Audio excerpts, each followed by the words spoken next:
Welcome to Fire Breathing Kittens, an actual play podcast. Every episode micro-plot is a complete adventure with a beginning and an end that fits into the overarching macro-plot of the whole season. Because they stand sturdily on their own, you can listen to these adventures in any order and can skip any you don't enjoy. Today we are playing using the combat mechanics from a game called Coriolis The Third Horizon. It's our first time playing, so we might make some mistakes. If you enjoy these mechanics, you can find Coriolis The Third Horizon on freeleaguepublishing.com. Build your own Coriolis The Third Horizon character and play a game with friends.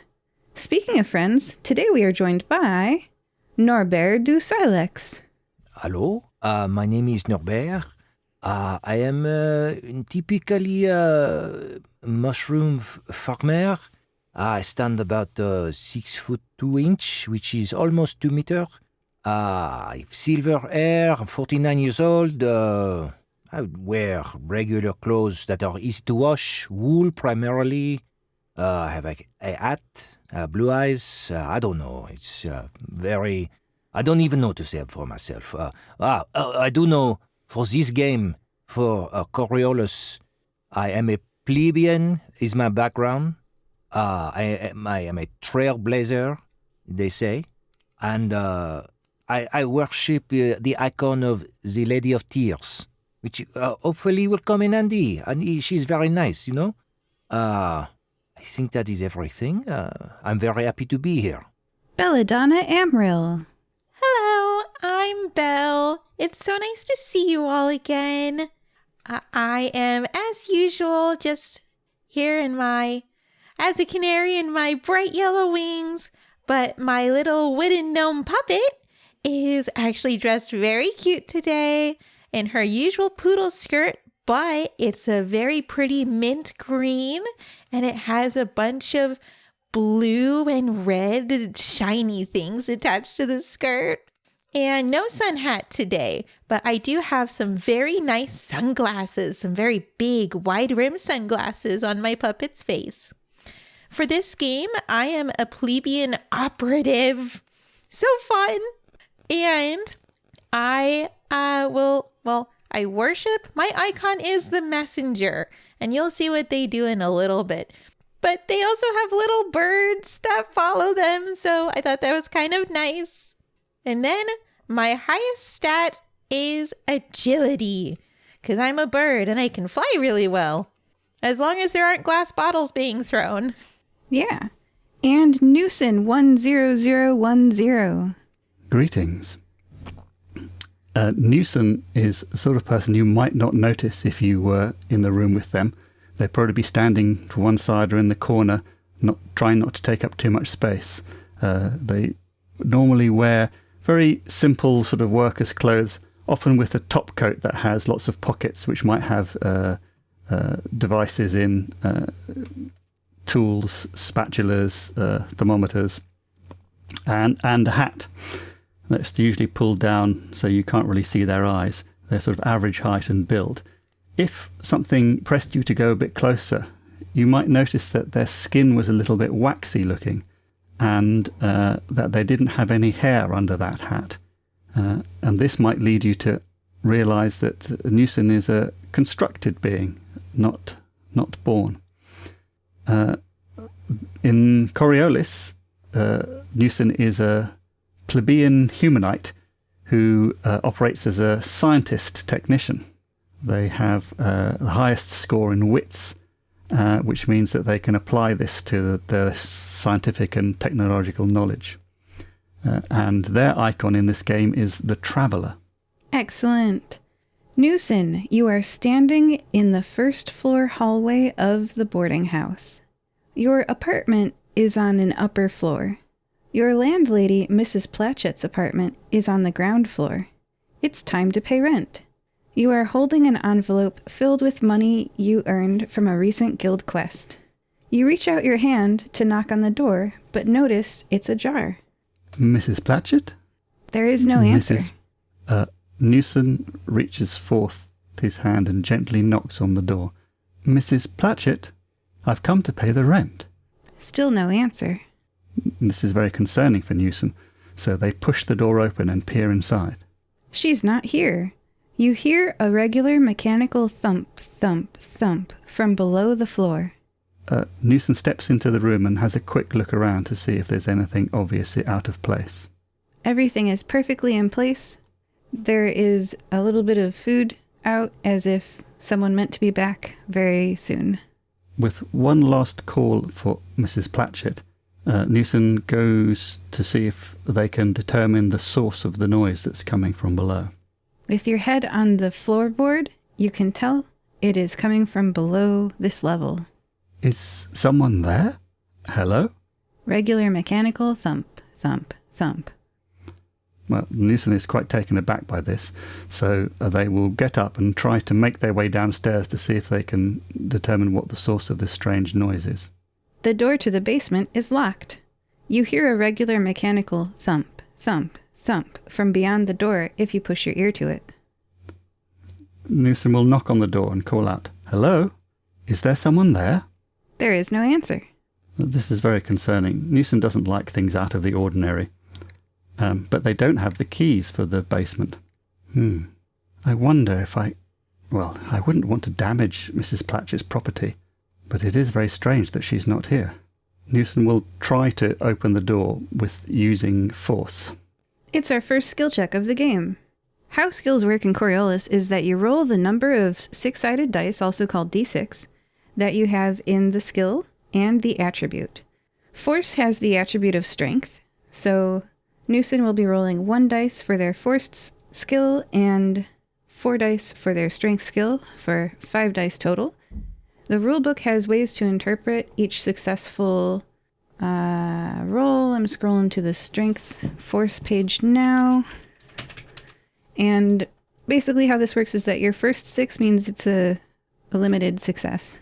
And every 6 after that is additional, and it depends on the individual skill. So I'm scrolling to the skills page. You guys know what page force is on? Here we go. General skills start on page 60. Force is on page 60 itself.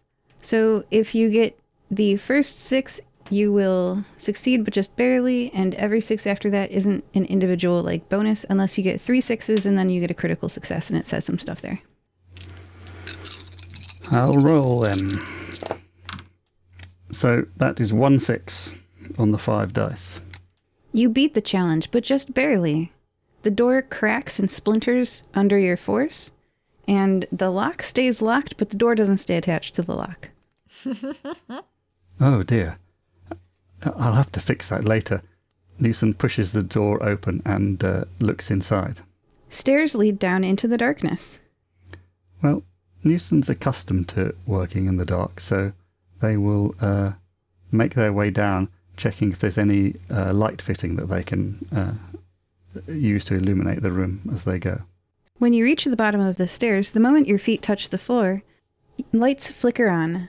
Smooth floors and walls, chairs with seatbelt straps, hollow projection screens. This is a weird basement. Maybe your friends at the Guildhall might have some thoughts. I didn't know the basement looked like this. Mind you, I've never been down there before. And there's still no sign of Mrs. Platchett. I think I need some help with this. I'll call on the fire-breathing kittens. Newson makes their way to the Guildhall. Belle and Norbert, what are you guys doing in the Guildhall today? So then, Norbert, I dove into the water, even though I'm a little bird. And then I was swimming past all the sharks, but then one of them got me. But then I saw one of the sharks turn into a gnome lady who then got spit out of the ocean. And then all of the other sharks went crazy. What was I telling you again? You were telling me the craziest story I've ever heard in my life. Number 1, I did not know a bird could swim. That is spectacular that you are able to do this. Number 2, you survive a shark bite. I look at you and you look completely intact. I am blown away. Okay, yes, your story is so much better than mine. I owe you 1 drink. So I turn to Lucy. I say, please, a drink for the finest storyteller in all the guild. Can you believe I came out of that without a single scratch or mishap? Crazy! I am beyond amazed. It is incredible, frankly. And then with the drink, Belle she's just a little bird, so she's just bird bathing it, you know? You're like fluttering your wings in the beer. Exactly. Oh, it's a little sticky. That's fine, though. I pull a handkerchief from my back pocket and silently wipe the beer off of my shirt and my face. Yeah, she splashed everywhere. So, do you have any plans for today? I see there is not too much on the board for the job. I am unsure what to do. No, I mean, I was feeling a little peckish, and I was kind of thinking, grilled steak sounds pretty good. Is that a typical meal for you, a Canary de East steak? I guess not. Normally I prefer seeds, but I just have this massive craving. Okay, that is, I mean, you can swim, so why not, huh? Exactly. Life's all about trying out something new. All right, maybe we get steaks during whatever adventure we go on today. I am free. Me too. I bet Hey. something's going to pop up right about now. Belle! Oh, Newson but steps you into the room. you are right again. Wow, I'm just I'm pretty s- spectacular, aren't I? I'm so pleased to see you here. I'm wondering if you could possibly help me with a little difficulty I'm having. Of course, Newson. It's always such a pleasure to go on adventures with you. I mean, I'm assuming it's an adventure if you need help. Well, I can't guarantee it will be an adventure, but it's certainly something very mysterious. Ooh, I like you a hear mystery. that? Yeah. And who is your friend, Belle? Oh, sorry. My manners is escape. I was enjoying. I'm still blown away by the story. I don't know if you know the story that Belle tell. Anyway, my name is Norbert, and who are you? I am Newson. It's a great pleasure to meet you. Likewise. It's always a fellow fire-breathing kitten. I'm still learning everybody's name. It is. There are so many. There are, and it is hard to keep track. You are quite right.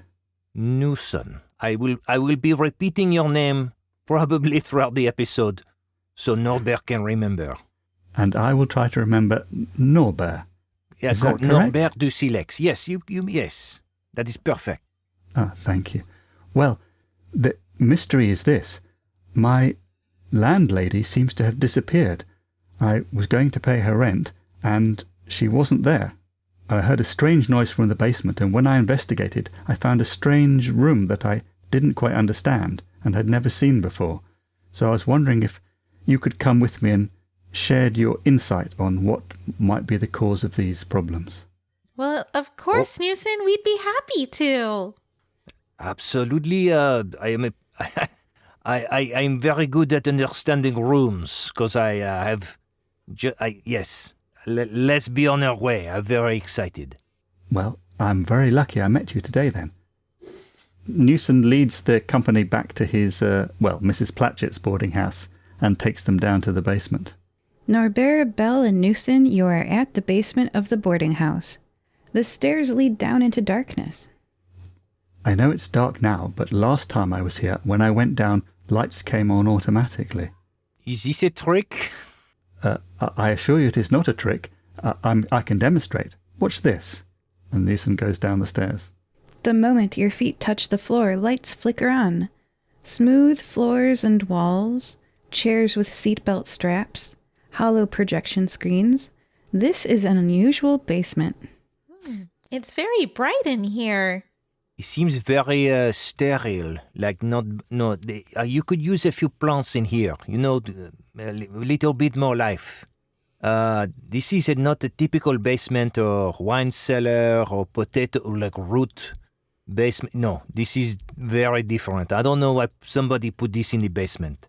No, indeed. And that is my problem and my confusion. I can't work out why this would be here. Mrs. What? Platchett has never mentioned anything like this to me. Why did you come down here in the first place?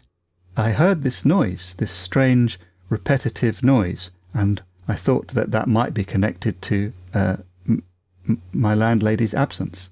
Thump, thump, thump goes a sound from all around you now that you're inside. There are many buttons you can press. You see, there's that noise.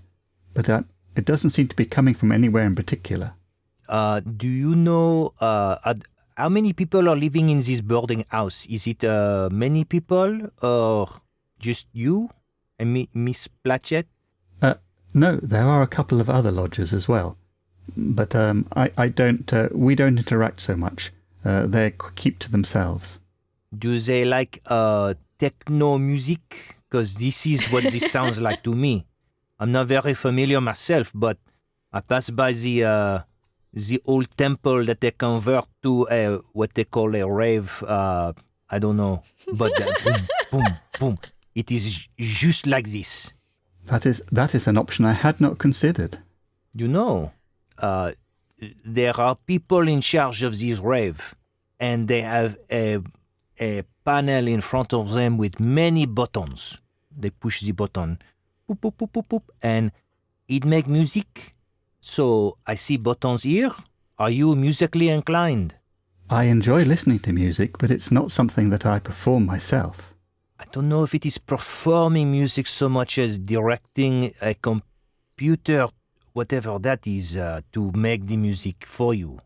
Well, if you think that maybe these buttons are connected to the noise, then I'm perfectly happy for you to attempt to influence the sound. Me? I'm not very technical. Belle, what do you think? I'm on it. And I'm going to roll a d6 just to see which button I press. I press the third button I see. Oh, yes. It lights up a very colorful blue. Oh, it's so pretty. Okay, one of you guys press a button. It's just a blue light. And I want somebody to make a skill check to see if you can... It should be a piloting skill check. Somebody should roll for the group. Oh, I've got the best pilot skill. Well, I have a 1 in pilot. Yes, Newson has no piloting skill, although they do have quite good technology skills, so Newson might be prepared to roll technology to try to work out what the function of this device is. But if it's piloting, then no good. That's a good backup plan. I have no pilot skill either. I have a survival skill. Perhaps I am so unnerved by what is happening. I jump into my survival instinct. And we've got a plan C. Well, let's see Belle's piloting roll first. There we go. Well, I've got a pilot. I've got 1 d6 in pilot, and the actual attribute for it is agility, and I have 5 in that. So I'll be rolling a total of 66. And I need hopefully at least 1 6. Oh my gosh, I didn't roll a single 6. So Failure. I'm going to go, well, Depending on the circumstances, so I'm reading from page 64. Depending on the circumstances, the outcome can be anything from embarrassing to fatal. And I'll let you use that text to decide whether or not you re-roll. I absolutely am going to try and re-roll. So there's, I'll flavor it this way. There is like, as the button lights up, there's just kind of like this tingling down Belle's spine, and there she sees just for a split second the vision of other canaries, I suppose like maybe flying around or something. And so she kind of goes and like is like, oh, I think something wrong happened. And she's gonna, I guess, like mechanically pray to the messenger so that I can get a reroll. Indeed. Do you want to describe what praying to an icon is like? Yeah. So for Belle, at least, praying to an icon is, I'm flavoring it more as like she's following more of her instinct. And so she's relying on that to guide her. And so that's what I'm flavoring as praying to the messenger. Some kind of like bird bestial instinct that she hasn't quite gotten in tune with since she has become more sapient. Yes, and it is at an instant speed.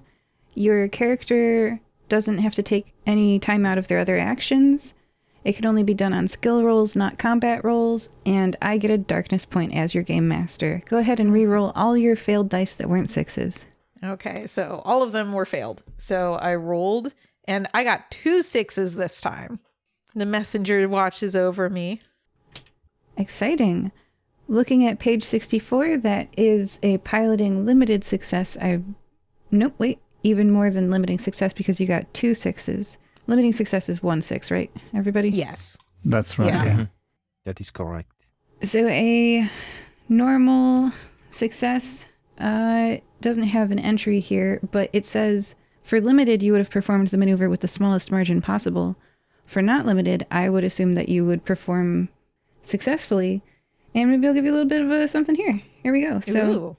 a voice echoes all around you, everyone. And in an East London accent, that is what she's speaking. I am not going to use that. I'm going to do this. Welcome aboard Traveler Ship Platchett. Loading pre-programmed escape jump to safe house. Time to enter cryostasis, dearies. The lights That's flicker super cute. and the ground shakes. The smooth walls and equipment turn transparent, and you can see through them to the walled earth around you. You meet your friend's startled eyes and notice that they too are transparent. Together with the smooth walls and equipment panels, you all rise up past Mrs. Platchett's apartment, up past Newson's apartment and neighbors' apartments, into the sky, so that beneath your translucent feet you can see the roof of the boarding house and the street around it, then the city, then the country, then a small blue dot, just a marble surrounded by endless black. What was that button that you press? It was blue. Ah, this is not a rave. What did that lady say? She used many words I do not understand. That was Mrs. Platchett, my landlady. Well, it was her voice anyway. And she said, we need to get ready for cryostasis. But what does that even mean? Well, I'm not entirely sure. But if you look at the words, cryo means cold and stasis means still. Okay. Belle just completely tightens up and tenses and tries to be as still as possible. Newson's going to look around to see if there's anything that indicates where this cryostasis might be. I am completely lost. I am just... I am dumbfounded. By the way, are we experiencing like a very strong G-force, anything like this? Nah, this is a good ship. Speaking of Newson's player, you can look at the light freighter, scarab map in the book. There are 4 levels to this, and you are currently in the piloting level, level 3. So that means that you can look around and see what's there and what's on the other levels. Very well. You all return to being fully opaque. The walls and panels, too. The panels are active, flashing, some pre-programmed routine clearly executing orders.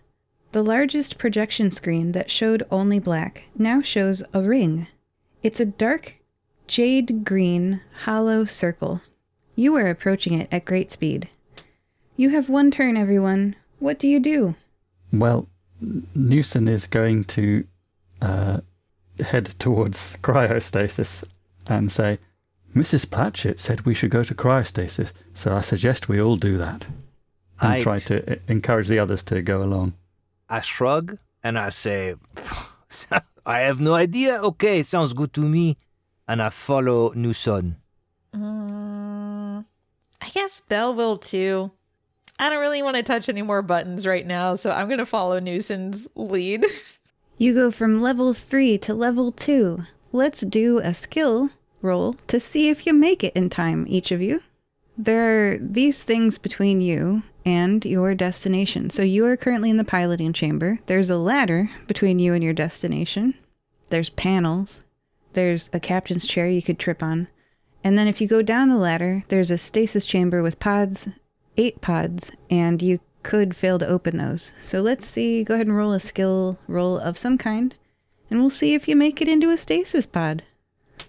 Is just 1 each. Is technology to work out how to open the stasis pod a reasonable check? Yeah, sure. Technology to open up the stasis pod would make sense. And if you fail at this, let's say nobody can get in the stasis pod because they didn't open. Does anyone else want to make like an en route check? So I was thinking when originally Belle was going to push the button, my plan C was to use my survival skill, and it is kicking in very strong right now. So I'm going to roll survival to use my instinct to guide me the direction we are supposed to go. Generally, I can see Newson is pointing, oh yeah, stasis over here. So I will roll, let's see, I have a 2 in survival and a 5 in wits. So that is 7. Let's say the stakes here are that if you fail this, you guys go down the wrong ladder and you end up in the reactor chamber. Oh boy. All right, 7. Hopefully, statistically, it should be okay. Okay. So I get 1 6. A limited success, but it is like 1 1 2 2 2 4 6. So I'm very grateful for all these dice. Survival, limited success. You find your way. Reading from page 62. You didn't go in the reactor chamber. You end up heading towards, you point the direction towards the pod room. Is there a complication with my success? It says survival, 1 6, limited success, no complications. Oh, this way, everyone. Okay, so I have, once we get to the cryostasis pods room, I do have a skill called datagen. Let's see, terminal sensors and advanced data systems are all part of everyday life in this game. Basically, I can hack computers. Okay, so let's say technology to get the big clear sheet open. If you've seen Futurama, you know there's like a glass viewing window, of course, to see the people in the pod. And then datagen to turn it on the right setting so you don't stay frozen for like, I don't know, a few months. Okay. Or not freeze at all. Just lay in the bed. My technology skill is a 1, so Newson, is yours higher? Yes, mine technology is a 2 and my wits is a 5, so that's a total of 7 for technology. So I'll roll that now. And I got a single 6. A single 6 on a technology roll to see if those pods open. I wish these were alphabetized. Just some feedback for the game creator. If I've got to read these skills every single time, I want them to be in alphabetical order. So I'm looking after survival. Is there one? No. It's on page 66. Okay. All right. It's in the advanced skills. Yes. Limited success, right? That was 1. Yes. You reach your goal, but it takes longer than expected, and some sort of complication arises along the way. Okay, one of the pods isn't going to open. Oh, no. Only 2 pods opened. Okay, well, let me go ahead and roll datagen to see if we can get them working functionally now that they're open. Yeah, it might not matter how many opened. I mean, I'm a little bird. Maybe I could like go in with somebody. So I will roll 7d6s. I got a single 6. I feel like we should be getting more 6s. Maybe we will get more later in the game when the higher stakes, you know? Limited success on datagen, page 63. You reach your goal, but it takes longer than expected and some sort of complication arises along the way. I'm going to say you can get one of the open pods to work for stasis. Boy. The other one's just a really comfy bed. And you guys have about 30 seconds to figure out who's in the working stasis pod, who's in the bed, and who's just going to get thrown around. Well, I suggest that that you two enter the pod, and I will take my chances because I am not organic like the two of you. Are you kidding? You look so real. Well, that's very kind of you. I suppose that could be very offensive. I'm glad it is kind. Sorry. Yes, sorry. Enough jibber jabber. We probably need to go right away. Belle, I feel like we just met. it's time to get perhaps a little bit uncomfortably comfortable. It's time to snuggle up, Norbert. Okay, I agree to this. I give my consent. Let this go into this pod. All right. I'm leaving the puppet outside. She'll have to stick it out with Newson. But Belle will go on in with Norbert into the cryostasis pod and get all comfy. Leave the rest in Newson's very capable hands. Newson will get into the other open pod and, hope that it might turn on at some point, or if not, that they will be able to survive. Well, that's great. Nobody's making athletics or whatever the equivalent of this in this game is checks for if you get thrown into a wall. But I would like the two people who are asleep to take your headphones off, and I will wave you back in, as you do not endure the horrors of space. Good luck. Newson. Each player character traveling through a portal field conscious without stasis sees a little bit of the darkness between the stars. The portal, you learn, you're watching this. The portal is old. The portal was built by the portal builders long before right now. But time is weird here. You're not sure if it's one portal that opens up into many different places, or if it's lots of portals that are all fixed, stationary, and the world moves around them. You're not sure what the whispering is in the darkness between stars, but you know it's getting closer, and you know it has seen you. Please roll a d6. 5. Hey, that's great. A roll of 1 or 2 would have indicated that you would have been affected by hypersickness, and we would roll on the mania table, which I have here ready. But it ends, and you exit stasis, and you still feel like you're being watched. Oh, and also the GM gets 3 darkness points for every player character who did not jump while in stasis. All right. Come on back in. Welcome back. Unfortunately, sharing a cryopod has consequences. Oh, great. Especially when one of the participants has a contagious disease. Norbert, you and Belle have mingled a little bit at the contagious disease level. Like measles contagious or like syphilis contagious? Like like were-shark contagious. So the next full moon for you, Norbert, nothing's going to happen. But the day after the full moon, your character is going to turn into a shark and stay that way all month until the next full moon. Then there'll be a biped for the day of the maximal full moon, and you will get shark beast magic. And Jeffrey Antonio, the newly crowned drug pin, sells the drugs that will cure you. And I'll send that to you after the game. But you're now a were-shark. You don't know you're a were-shark. You're totally normal until the day after the next full moon. Then you're going to turn into a shark. That is incredible. I'm so sorry. So hold on. Out of game, does Belle know she is were-shark also and that this is contagious? Definitely not. No. Okay. Not that I'm trying to give blame, but this is going to be very uncomfortable. That's totally fair. Both Belle and the player did not even think about the fact that, if I'm being honest, if that had crossed my mind, I would have thought, it's fine. She's not in shark form. I didn't think about, beak poking and things like that. Like that is okay. It is a perfect opportunity for me to use my training in homeopathy, and perhaps there is a different solution to this malady.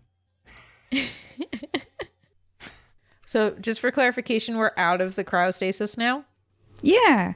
The clear glass viewing panel pops up and some smoke settles down to the floor, and you guys open your eyes and you realize that your beak was a little bit in Norbert. Must have gotten jumbled up. Oh, so sorry about that. Hey, what is the worst that could happen? It's no problem. Oh my goodness, Newson, you look a little battered. Are you okay? I think so. So, do you require I don't know what is comforting to something that is not organic. I would give you one of my mushrooms, but I do not think that would help you at all. I do not think a mushroom would help, no. There is a lot for me to process. Would you like to talk about it? I am not sure I have the words to describe it. Oh Is my that gosh. because of a limited vocabulary, or is it so horrible you cannot put it into words? I think my vocabulary does not encompass the words I need. I think you are right there. That is a simple matter of education. That is no problem. We can read some books later and you tell us what happened, huh? I would very much like to read some books with you. Yes, thank you. Oh. Newson turns around and looks over their shoulder. What's over his shoulder? Hey, Belle, did you not have a puppet somewhere?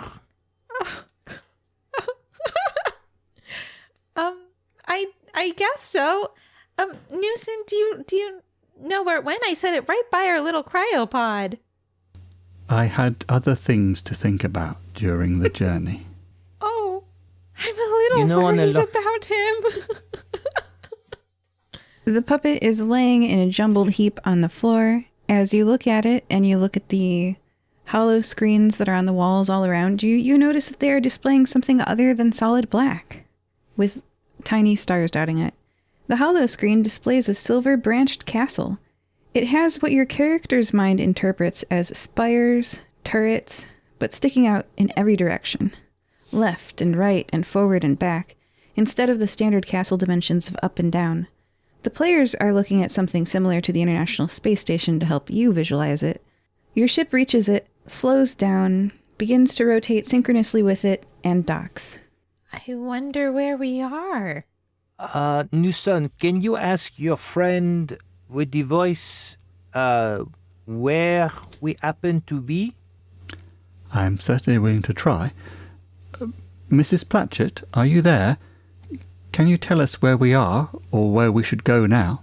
Traveler Ship Platchett here. Yes, I was programmed by Mrs. Platchett. She imparted a little bit of her values upon me. You have arrived at the escape safe house. All right, everybody, there are 5 roles for players in spaceships. Each person can do more than one role. You'll probably average 2 roles each with 3 players. The roles are captain, engineer, pilot, sensor operator, and gunner. Which roles would your character each be most likely to do?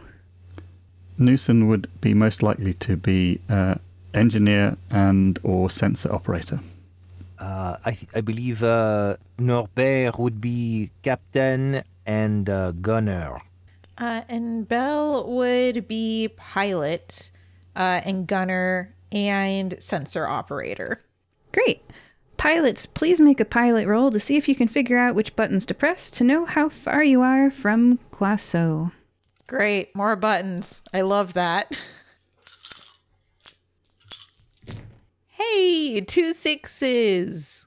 That is a success. That is not the limited success, but not the critical success. So there's no small margin. You just get it.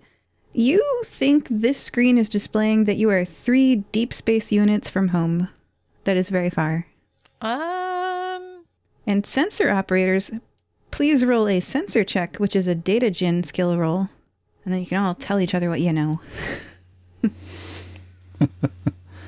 Well, my datagen of 1 and wits of 5, so that gives me a total of 6. I have a total of 7. I got a single 6. Again. I got no 6s. Newson, something goes wrong. So I'm going to say that you blare out a loud sound from the ship. Like, your ship goes honk. We just have like the trucker horn. Boo, boo. And for a limited success for Belle, you reach your goal, but some sort of complication arises. So if you pass, you do pass. You detect an enemy ship and may now engage with it. Your level of success determines how much information you get. You can contact the ship and inquire after more details, or you can just honk at it. But can I just check that we're docked on this silver castle thing, right? Yeah, the traveler ship Platchett called it the safe house. And you have now both detected a ship, determined how far you are, and honked at the ship. We're gonna make so many new friends. So, I am curious. You say it is an enemy ship. How do we know it is enemy and not just a regular ship? Maybe they are trying to escape from somebody else's basement in a different place. Sorry, GM slipped. There is a ship. Oh. I was about to be like, oh, well, it says enemy right here on this hologram. That is very clear. Oh, hey. Honk at that neutral ship and wave it down and say we are lost. Well, the voice that was like Mrs. Platchett said that this castle is a safe house. Perhaps we should go into the safe house and ask around in there. Well, it also doesn't hurt to just ask for directions. It could be they've just come. Maybe they're on their way back to Guasso, because we are really, really far away. And I don't know exactly how we're going to get there, because I can't fly there. We're that far away. Yeah, you would never reach it in your lifetime. That's how far 3 is. Well, I'm okay going inside. I'm okay communicating with the ship. I don't think we can go outside, though. How do we talk to another ship? One of the hollow projection screens, you honked at it, so don't worry, they're going to initiate. Oh. Transponder. One of the hollow projection screens that had previously shown only a dark jade green ring and blackness and the safe house now shows a smooth vehicle exiting from the dark jade green ring. Then you honk, and then as it approaches you, it becomes larger and you can see more details. You can see that it has red and blue lights whirling at the top of it. The hollow projection screen changes to 2 uniformed people's faces. They say, "Traveler ship Platchett, this is Enforcer ship 293847 with the counsel of the judge. Return hail on your transponders. Return hail on your transponders or be fired upon." What? That's a little extreme, isn't it? Well, I certainly don't wish to be fired upon by these people. Onk again! Onk!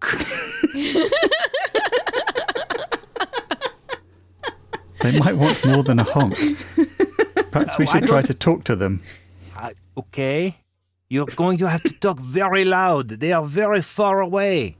But we could hear what they were saying. Oh, it's true. Maybe they are loud. Wait, let's ask the ship again.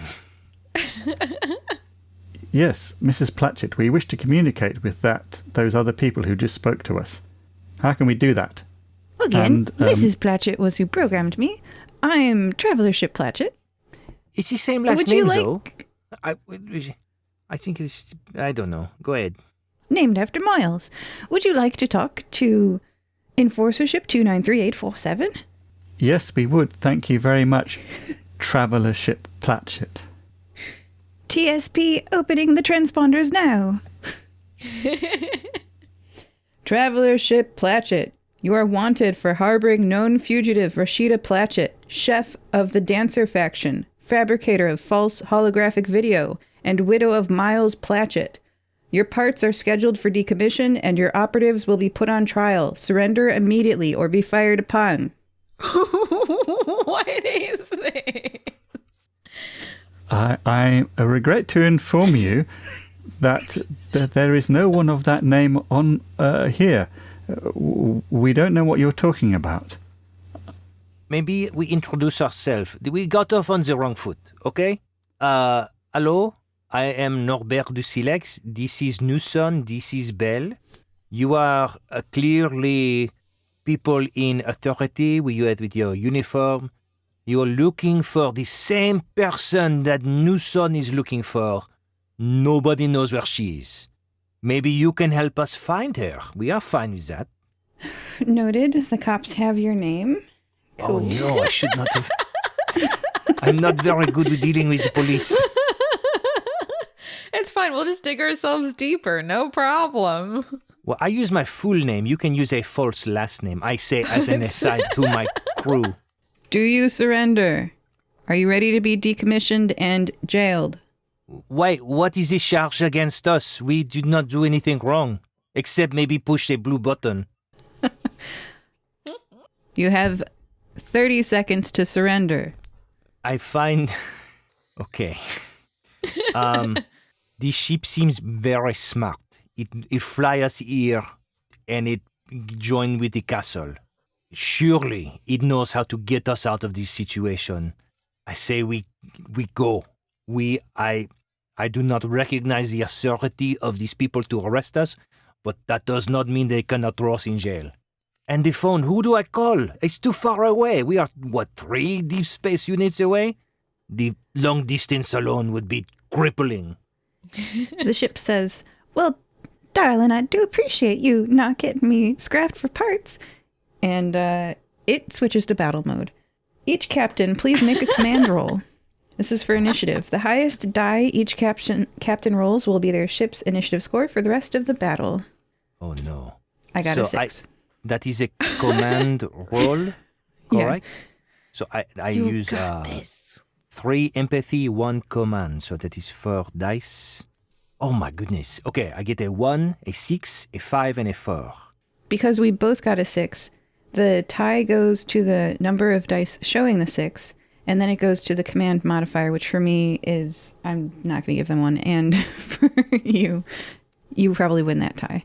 Okay. So you guys can go first. Ship-to-ship combat turn phases. Order phase. All captains choose their orders secretly and roll command. Captain Norbert, please tell me what you do in your order phase. I did not look at this very much. What are my options? What page? Hold on. Yeah, so the order phase. It's on page 166 of the rulebook. During the first phase of the turn the captains act, you give orders. You can't force crew members to obey you, but you can suggest that they repair, evade, retreat, or attack, and then they'll get a bonus to whatever you tell them to do, if you pass your command roll. Do you want your fellow crew members to repair, evade, retreat, or attack? I do not want to provoke them. They said they will fire on us. Yes, they are about to fire on you. So I say you can evade. see the charging of the plasma cannons or whatever. Whatever we can do to move this giant ship out of the way. So evade. I think we do not need to repair anything. It is not broken yet, I hope. So evade is what I say. Great. Roll a command roll. Let's see if you succeed in giving them a bonus. All right. If you pass, your order gives a positive modifier equal to the number of 6s on your roll. I have bad news. No. I rolled 4 dice. My highest is 5, 1, 1, 1. Yikes. So that's okay. That's okay. We just move on to the next phase. But they've received the suggestion of not getting blown up. That's a good suggestion. Engineer phase. Next up, engineers distribute their ship's energy points and perform repairs. So who's an engineer? Newson is an engineer. Great. What do you want to do? Do you want to distribute some energy points? I guess that seems like the right thing to do. So I would like to just quickly consult with my crew. What are we going to do here? Because that determines how I'm going to share out the energy points.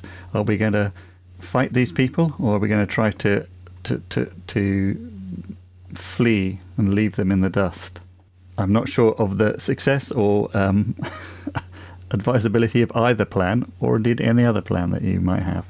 I think if we run, the worst they can do is what they are already going to do. But if we shoot at them, I think they could do so much worse to us. So I say we run.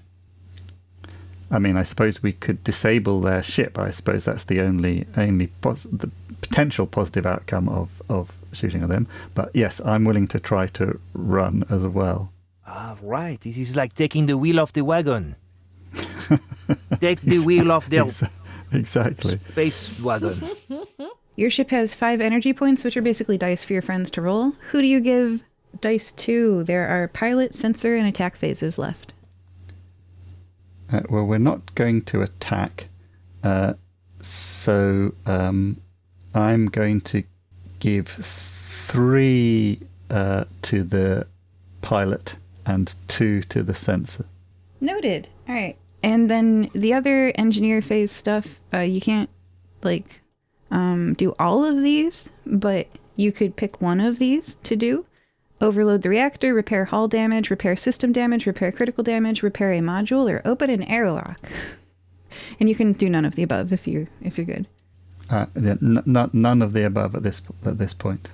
All right, we're now in the pilot phase. The pilots maneuver to either get closer or further away from the enemy ship. Pilots, do you want to do the following actions? You can position, you can advance/retreat, you can do an evasive maneuver, you can ram, or you can board. And each pilot can do one action. I think there is only one pilot, which is me. And according to Captain Norbert's orders, I'm going to do... Unlike other crew members, I'm just reading it. I'm sorry to interrupt you. Not just one action. Unlike other crew members, the pilot, your special, can perform multiple actions at once if you've been allotted enough energy points. Each additional action after the first one gets a -2 roll, like 2 fewer dice. Oh, nice. Okay, so I misunderstood that. I thought if you had multiple pilots, you could each do like a different action. Pilots are special. Pilots can do multiple actions. You just get -2 to each action after your first. Okay. So then... Can the energy points be spent to improve a single roll? Yes, you have 3 extra dice. Okay. Okay. So position, advance, retreat, evasive, ramming, boarding. Yeah, I think that doing one evasive and probably one retreat just to try and get away as fast as possible. That was the idea, right? So My command may have been garbled because my roll was so terrible. So it's like I was screaming in fear, and I think I was speaking coherently, but maybe you heard nothing. You just do what you would think is wise. And can I just check on the rules, GM? You said that it's -2. Is that -2 for each second and subsequent, or is it -2 for all of them? So if you're doing more than one, is the first action -2 dice as well? Each additional action after the first one gives a -2 to all actions. Quoth the book. To all actions. Okay, so if you're good doing catch. 2 actions, then both of them are going to be -2, right? Very good catch. I believe so. that is true. And it takes the number of energy points that the ship has to do each action, and the ship has 5 energy points. So I'm just getting a little mixed up with the actual No, so you're just going to roll your dice, and then Okay. energy points are extra dice. Don't worry about it. And if we're wrong, I don't Okay. care. That's true. First time playing, we're still Yeah, I learning. don't care. Okay, perfect.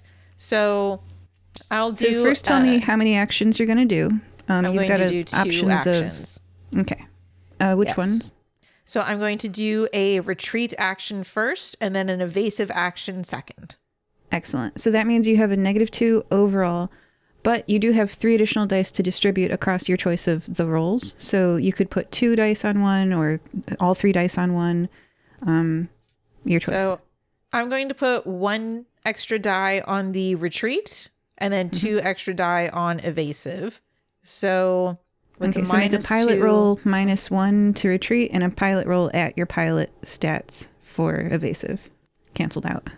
Okay, cool. So for the retreat then at a -1, I will do 5 dice. Oh, nice. I got 2 6s on retreat. Nice. Going back to page 66 is where I think the pilot... I'm not cursing. I think it... Yeah, okay. Pilot is on page 64. That is neither a limited nor a critical success. You just do it. You retreat. Nice. Let me go back to page 164 to see what retreat is. I think it's 168. 168 to see what retreat is. The ship it moves looks like one this. segment on the map in the direction of your choice. For each additional 6 on the roll, you can move 1 extra segment. So we basically move 2 segments away. But Yes, and you're a class 3, so that does cost 3 energy points. We did get that wrong, but that's okay. We'll have more than one turn. Yes. well, can we instead have Belle roll the 2 extra dice, because it wouldn't be -2 if she's only doing 1 action. That's true. Yeah. Look at us Okay. fixing it on the fly. No 6 on those 2. That's okay. It costs the energy points to do that. Yeah. So it's a class 3 ship, I think. Let me double check. I've got the... Yes, it is class 3. They are using a... Yeah. They are a light freighter, scarab. And Newson confirms it's class 3. There are a bunch of different in front of ships you could be riding or driving, and they each have their own stats, and then you have all these like separate space combat rules. It's very cool and well thought out. It's also just a lot to handle on a first pass. Yeah. All right. So, excellent. You've moved the ship. Good job, pilot. I would say that you're much closer to... Now, where did you want to go? Away. Away from the ship? Away from the other ship. Yes. Away from the other ship. Away from the other ship. Even if that takes you further from the green ring? Let's just get some distance first. I'm going to say let's get some distance first, and then maybe we can circle back. Oh, good. Excellent. Oh, no. What you could do is put the ship on the opposite side of the castle. So you go around the castle and... Oh, this is why you're the captain, Norbert. Hey, all right. I'm so glad I can contribute. Not with dice, clearly. But... Sensor phase. Oh, I'm also a sensor operator. Sensor phase. Yeah, so who all is a sensor operator? I believe it's Newson and Belle. Great. You can both perform one of several key actions during a fight, all requiring data gen rolls. You can target lock. You can break target lock. You can pulse and meme attack. Is meme attack when you just give them a lot of Doge pictures? And you can disappear. You just... Well, I definitely would like to try to disappear. I think that's really our objective in this Is our ship confrontation. fitted with stealth technology? It is fitted with stealth technology. Ooh. I like that. Oh, that's true. I wasn't just making it up. That's a good thing. Let's see your roll. And Belle, what's your roll going to be? And who's spending the energy points? Can Belle wait to see if I succeed before deciding what she's going to do? Yeah, Because if I fail to disappear, then she might want to disappear. One operator at a time performs their action in the established turn order. So I'd assume that means that you can go first, Newson. All right. Okay. So it's data gin again, right? Which is 6 for me. Yep.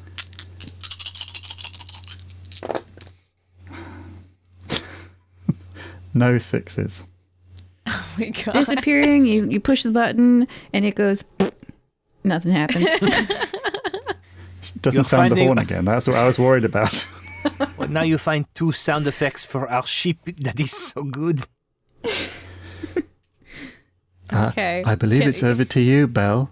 Okay. Thank you. I'll give it a shot. Okay. Data gin. And I don't get any additional dice on this, correct? Okay.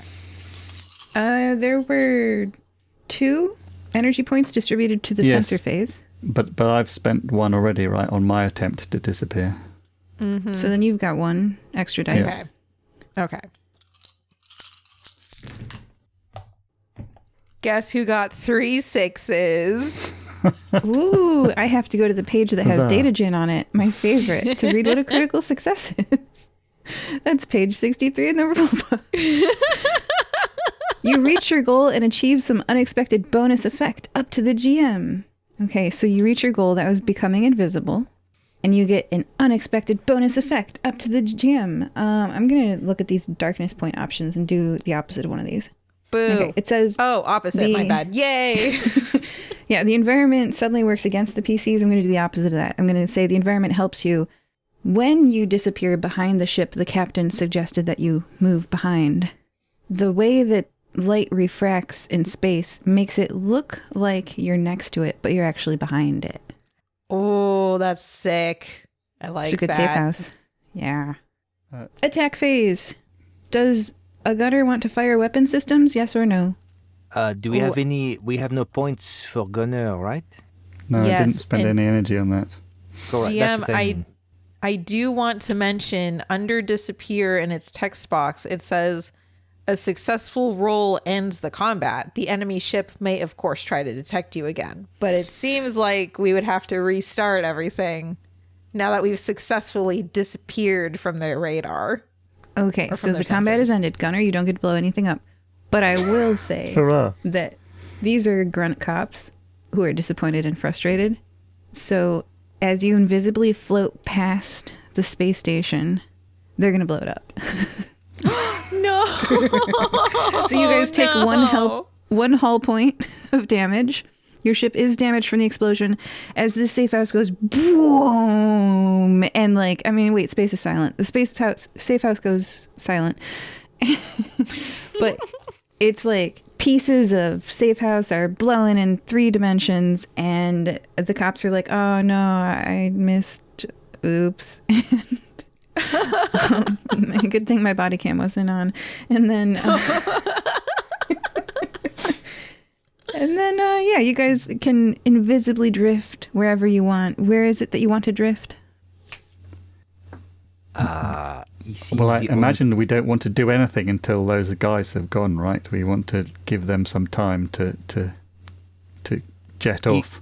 If we are invisible, we should just go. I do not know how long we will be invisible. I would not like to reappear when they are taking their smoke break or whatever intergalactic police do. And it seems the only thing nearby is the Jade Ring. I thought that was a bad place because that is where the police come from, but now it is the only place, so maybe we go over there. Is that okay Aye, with you? Captain. I am so lost because I am so used to the earth, the moist soil of a nice mushroom farm, and this is the opposite.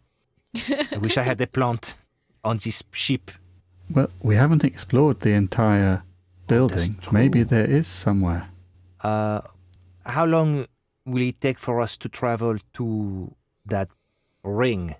You're there. That's actually where you came out of. Oh. That's how you got here. Oh. Yeah, I remember Whoops. you jumped here. Remember the stasis thing and the jumping and the portal. I just remember a gosh. beak that was very uncomfortable. It's Guys, did we just get our objective blown up? no, hey, do not be. This is they are the perpetrator. They blow it up. We did nothing. We just show up and go, hey, please do not shoot. They don't listen. That's fair. Perhaps while we are waiting for those cops, did you call them, to leave us alone, maybe they'll think we got blown up. We can explore our surroundings a bit more and see if there is any plant life here to make you feel more at ease, Norbert. That is the best plan I could possibly imagine. Norbert, look at the light freighter scarab map in the book, specifically level 4. And everyone else, what are you doing? You're heading towards deep space or the ring? I think the ring, just because maybe at this point I'm a little concerned about Mrs. Platchett, but way more concerned about getting back home. So I think that we should just go to the ring. Do you know how to make the ring take us home? I mean, it just kind of happened last time, right? So maybe if we just go in and think really hard, we'll end up back home. Well, I think last time Traveller Ship Platchett was controlling where we went. I don't know if she can do that again. Oh, dearie. Absolutely. I can help guide you through the ring jump. What a great pilot you are. Great job not getting me blown up. I really appreciate that. Oh, well, you're so very welcome. I didn't want to get blown up either. It looks like we share a common goal. Page 363 for Norbert. Thank you. Well, we Clearly, would very I had much... a lost look on my face. Newson would also like to attempt to repair the damage to the ship. Oh my goodness. All right, we'll see a roll for Newson from that. We'll see exploring the ship reaction from Norbert. And we're going to get a piloting roll. You guys are not in stasis as you jump from our pilot. Oh, no. I'm not sure. I'm not sure we agreed that we would go through the ring yet. I merely asked Belle if she could work out how to do it. You did it. That is true. Although, given Belle's penchant for just going for it, I think she just kind of took that as tacit. Yes, go do this. So, sorry. But at the same time, you did know that we had to get into the cryo chambers when we came through last time, and you saw how Newson reacted after not going into the chambers. That is true. To be fair, the lady last time tell us to go to the pod. This time we hear nothing. And I will speak for myself. I am exploring the ship while you two are discussing this plan, so I have absolutely no idea this is about to happen. Yeah, let's see what you find. So you're on page 363. What's on that fourth level of... It is an arboretum. This ship on the very top has a special room for plants. And I am breathing in the fresh air, and I am feeling so energized. It is... I cannot begin to describe to you how happy I am right now. You also see some cool trees. You see trees you didn't even know could exist. Oh, yes, I am taking out... I have a little notepad, not in my handkerchief back pocket, but in my notepad back pocket. I take it out, and I'm making notes and collecting leaf and pressing it into my little notebook as a, hey, I don't know what this is. Maybe look for, acorn, some kind of seed. I try to collect, put in my pouch. I'm like a kid in a candy store. Let's get a survival roll from you. Oh, right. Let's see if you get some seeds from space trees. Survival. So survival is 2, and wits is 5. That is 7. Oh, let's see. 1, 6. I rolled so many ones. Going to page, I think it's 64 for survival. It is. 62. Okay. 1, 6 is a limited success. You find food, which is seeds here. You have a seed from a cool alien tree. That worked for me. I put it, I have specimen jars, glass with cork. Put it right in there, cork in, right in my pouch. I feel victorious. Newson, let's see your roll for repairing the ship. You have a hull point of damage from the explosion. I've got another question. We didn't roll for the armor. Yeah, I know. I factored all that in already. Okay, thank you. So I'm making an engineering roll of some kind.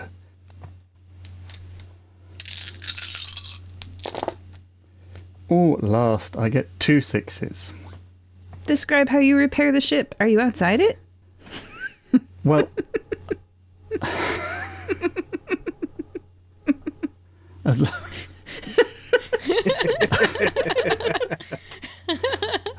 I do have an exosuit.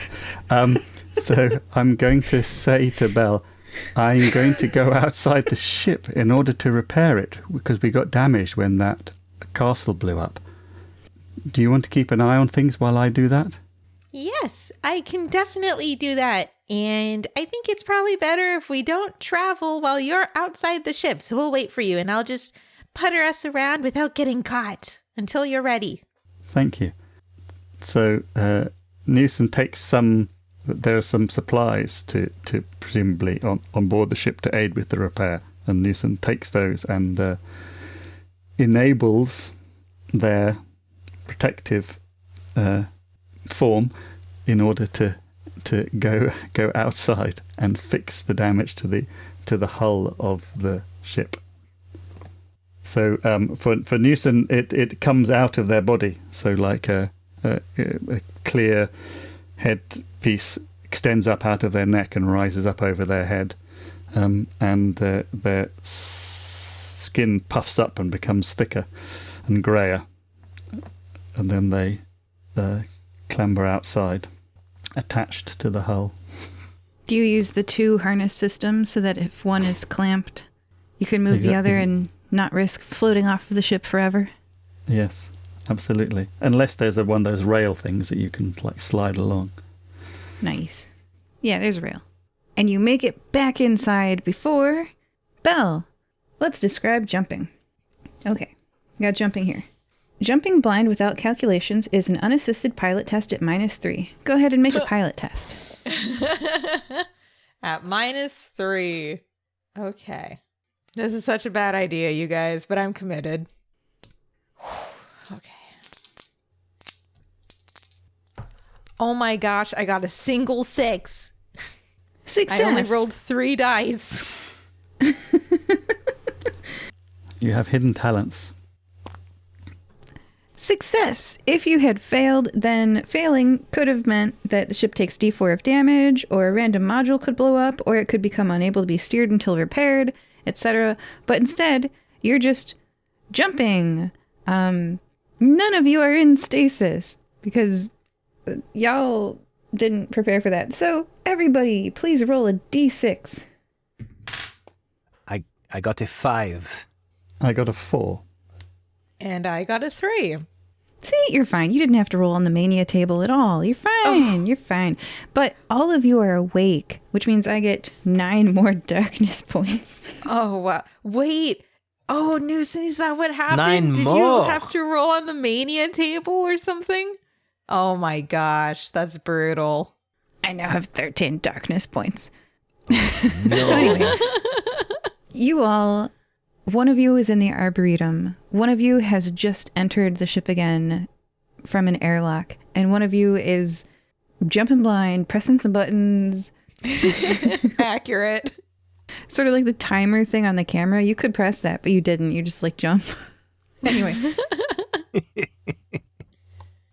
It's all a learning experience.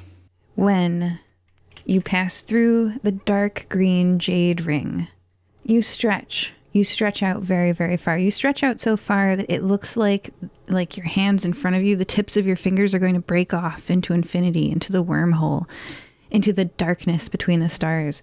And all of you think of the stars more like eyes looking at you. But it's not the stars, it's the darkness between the stars. You are seen. Newson, you are seen and identified. It knows your full name, it knows where you live. And, you feel like it's not friendly. This is a malevolent force. Everyone, I'm going to have you all... I will roll to see if the ship or you take... Okay, all right, no. You're fine, but your ship screams. And you feel like you're being shielded from something. Everything around you fizzes like static, as if a protective shield is protecting you from something. But then it's gone. You compress... You're back to normal shape now, nothing staring at you, and you exit. Traveler ship Platchett emerges, damaged from the dark jade green ring. In a brilliant East London accent, she says, "I need repairs." And then her voice slows and she turns off. And she's floating, completely unsteerable. Oh. And, but the hollow screen is still on and the life support is still on. As the hollow screen displays a silver-branched castle like you had seen earlier, except this one is many, many times larger. A whole city of castles. You are moving tangentially along it, unable to steer. Pilots, please make a pilot roll to see if you can figure out which buttons to press to know how far you are from Guasso. I feel so bad and so responsible. 2 6s on that pilot roll. You are 2 deep space units from home. Okay, so we're a little closer, but a little more scarred. It would take 1,000 times a human's lifespan to get home if you went without jumping. The service arm of this amazing castle, which, I mean, the players will know this is a public space dock, a cantina, etc. It looks like a city to you guys, having watched space stuff. It reaches and it doesn't let your ship collide with its side and it docks you. But your ship is unresponsive and your ship is, the life support's still on. But I will go to break here with your ship very badly damaged, but it did protect you from the darkness beyond the stars as you make port at this alien cantina. Joining us for part 1 were Newson. I feel watched. Belle. They've seen what I've done. And Norbert. I was only looking at the trees and I turned into spaghetti. I do not know what is happening.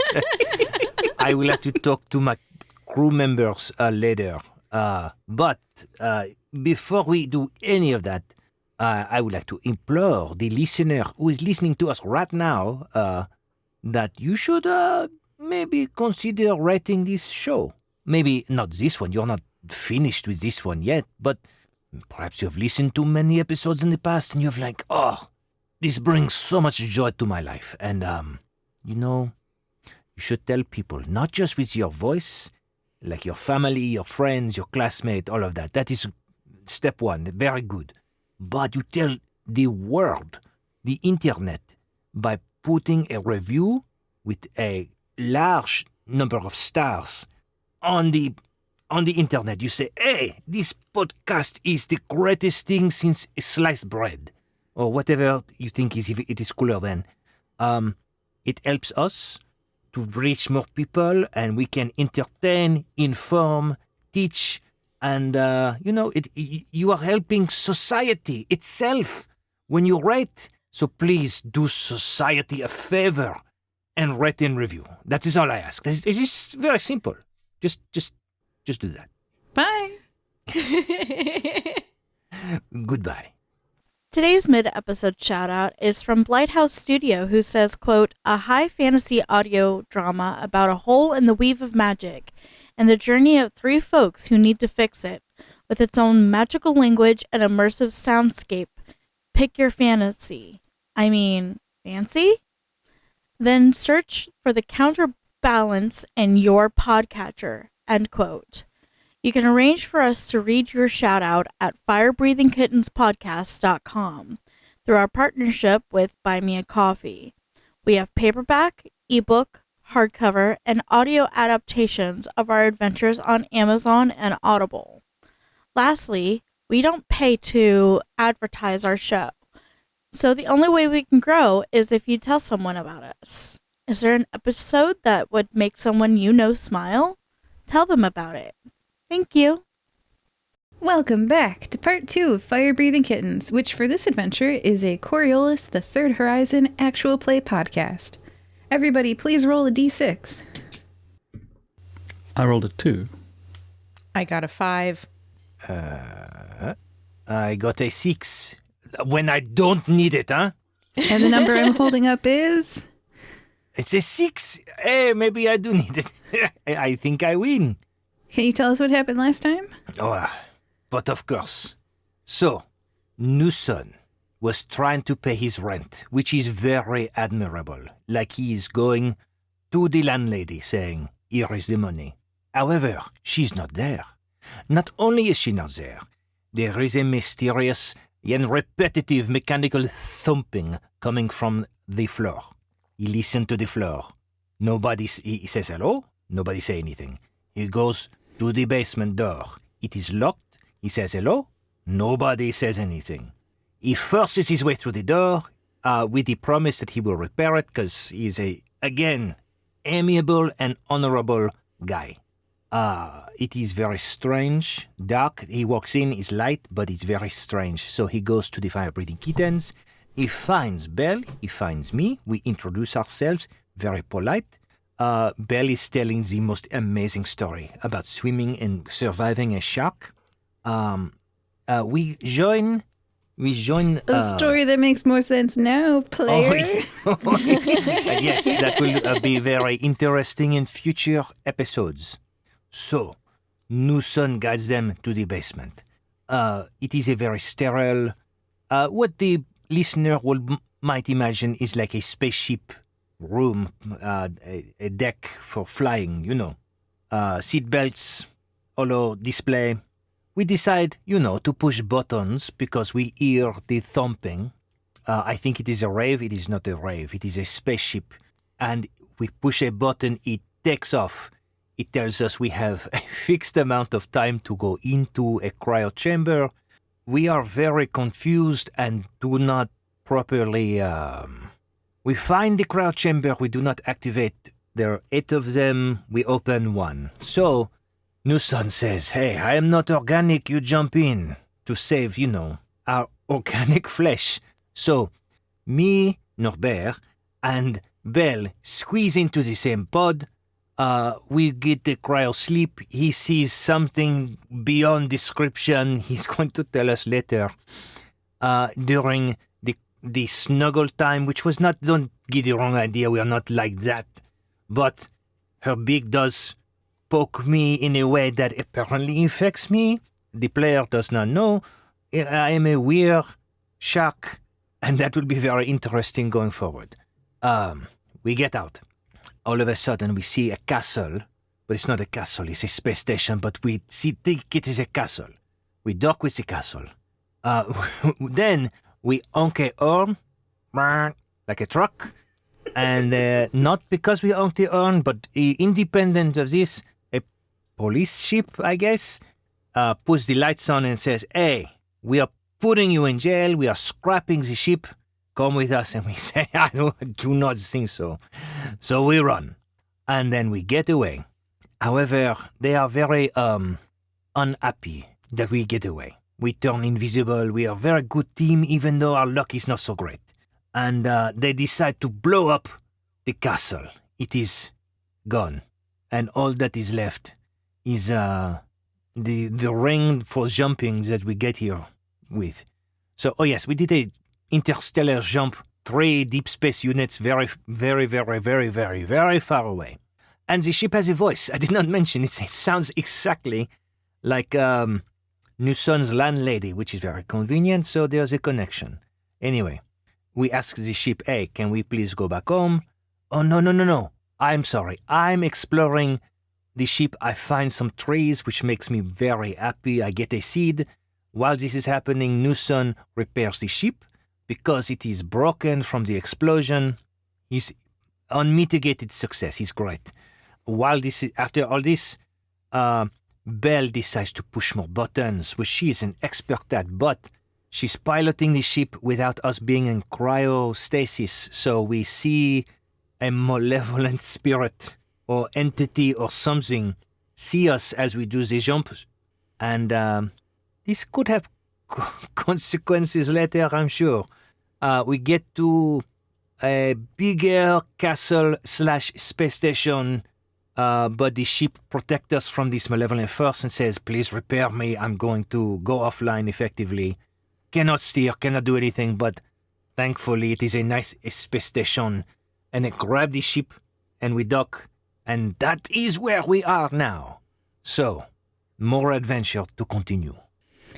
More adventure!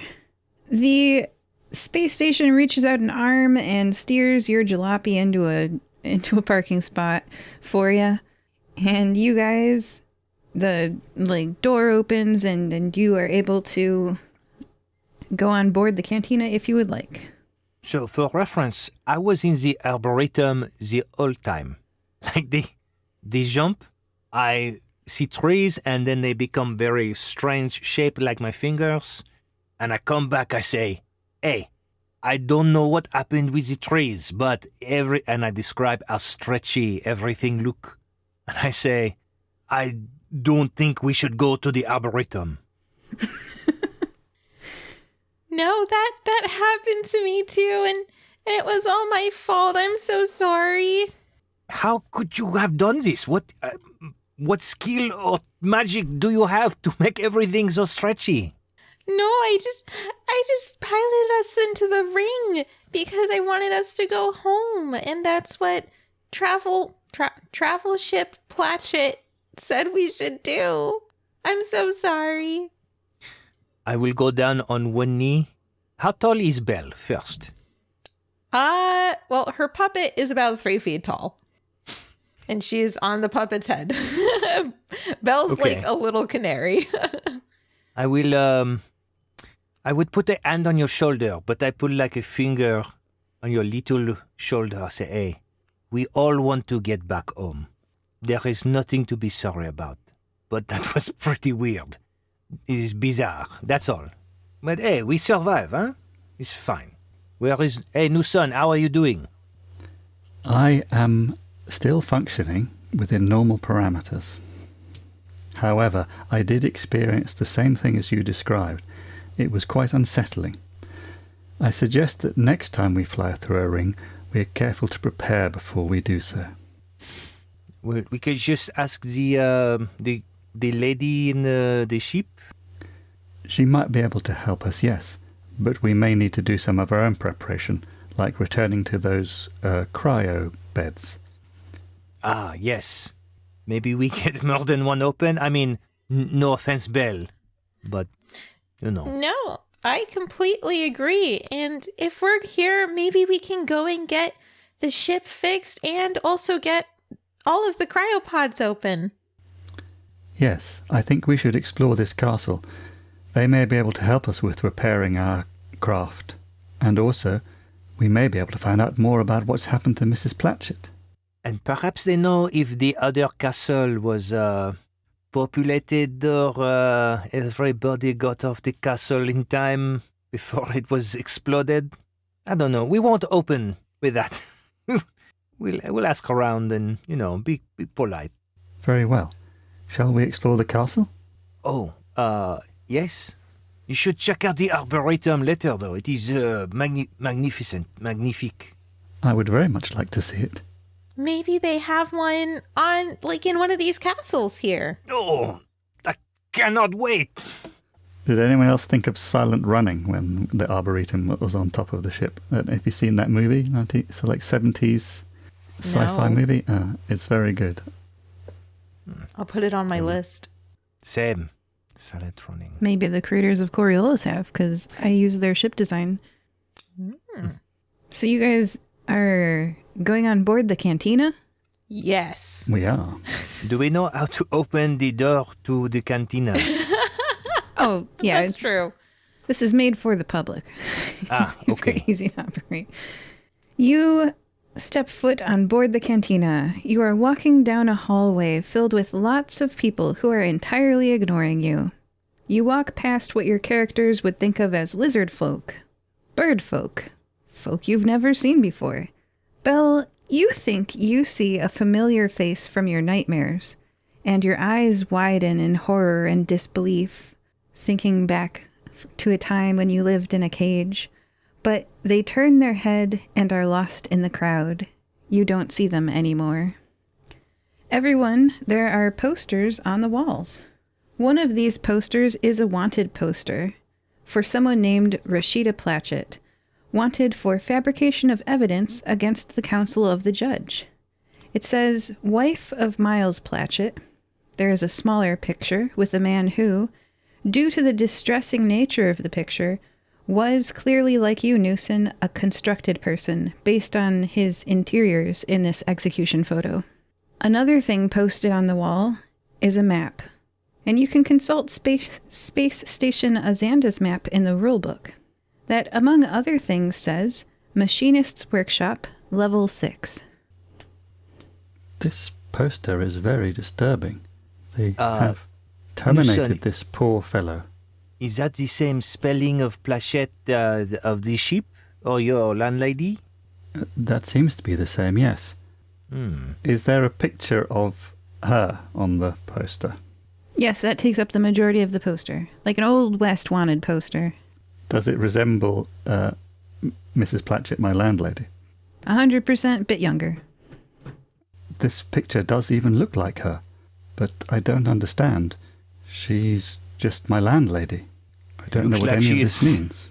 So much more than a landlady, huh? I suppose it's possible. She must have had a life before she was my landlady. And she does keep a mysterious craft in her basement that we stumble into. Well, I only found that out today. Oh, me too. She has been repairing me when I have been malfunctioning, and I didn't know how she knew how to do that. I was going to raise it with her, but it seemed a bit impolite. However, if her husband was similar to me, then that would explain it somewhat. I'm just surprised she never mentioned it. As you say, it is quite mysterious. I mean, maybe she has something to do with, I don't know, maybe... Do you know who made you, Newson? I do, yes. It wasn't Mrs. Platchett. Oh. Well, there goes that theory. Maybe you remind her of her husband, and so she's just been really, really nice to you. She always has been most kind to me, it's true. But if we find her, we can ask her these questions. I think perhaps the most important thing is to repair our craft. I did see there was a repair mechanic place on the map. We can ask the people there if they can fix a ship and if it is free. I don't have any money. Let us go and ask them. Yes, and let's try and not stick out. These people don't look very friendly. I'm actually just going to go and just sit on my puppet's shoulder, okay? I have an idea. If they do not look friendly, we can not look friendly too. Then we will blend in perfectly. So try to look mean. Oh, yes. Very convincing. Okay, that makes me feel a little better. Newson's going to try to follow the map to lead to the service area. Machinist's Workshop, Level 6. There are people here working on repairing ships. One of them, applying a wrench to a bolt, is a woman in her late 40s, 5'8", half-elf with amber hair. Her mechanic's name tag says Shelley. She is wearing rough-and-tumble clothes with a grease-splattered smock. I take a look and then I squint my eyes a little bit and then I rub my eyes and squint again and I say, that lady looks so familiar. Could that... So I walk over to her and I say, Michelle? She turns and looks at you and says, "Oh, hello. You're all a human. I knew some humans growing up. I am Shelley, yes." What? Okay. Hello, my name is Norbert. I think I have met you before. I think you were my best friend for a little while. Or you look remarkably like or how should I say this? You look like a more mature and even more beautiful version of who my friend was when I was a child. The 49-year-old woman looks pleasantly surprised and goes, "Oh, from Chalet Enfant. Hey, Yes. Norbert. Yes!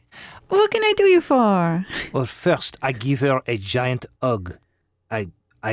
I don't know if she's... I hope Good she's to comfortable. see you. Okay, Slaps, good. slaps. Yes, slap. Okay, and I'm sorry I was overwhelmed. I've been thinking about you for many years. We do have a ship that needs repair, but I must know, where did you go when you move away? I guess here? My family was sucked into an interdimensional portals. Oh, big adventures. I've been trying to find my way home since then, but, space is big. I can't find draws anymore. If you... Okay, so I'm sorry. I'm so impolite. This is Newson. Pleased to meet you, Shelley. And this little, not the puppet, but the adorable little canary on the shoulder. This is Belle. She get us here in the ship that belong... any long story. I think you can come home with us in the ship, but it needs to be repaired. So if you can repair the ship, you can come with us for free. Hey, we can exchange goods service, A free trip for my services. That makes perfect sense. I have been meaning to stop by and see how the old neighborhood has changed. Now that I'm an empty nester, I have time. Oh, good to see you again, Norbert. I look back to my friends and I have this giant smile on my face in a way that I do not normally smile. Like I have kind of a resigned look on my face most of the time. But I am blown away at this discovery. And so I'm very happy and say, okay, what do you need for us to help with the ship? Sorry, what can we do? Let's go see it. She goes to your ship. She does some diagnostics on your ship. And she says, "This ship has suffered terminal mental damage. Oh no, I can fix it." Terminal Yes. mental damage? We travelled through a ring and we saw some strange things. I think the ship took the worst of it. You have a good ship. It did not have to do that. Yes, it has been very good to us. Well, I will get my parts. This part burned out here. I replace it. She goes. She gets a toolbox. She actually brings some clothes packed. She gonna take a vacation. Oh, Gonna go back to the childhood home. while she is repairing the ship, I'm going to run to the arboretum and I look for the most beautiful plant or flowers I can find. And I kind of, I hope they are not venomous in any way. And I pick them and make a little bouquet with a little ribbon. Because I carry ribbon in my pouch, you know. But you never know when you need it. And I Roll for survival. Oh, survival. I hope I do not die trying to pick flowers.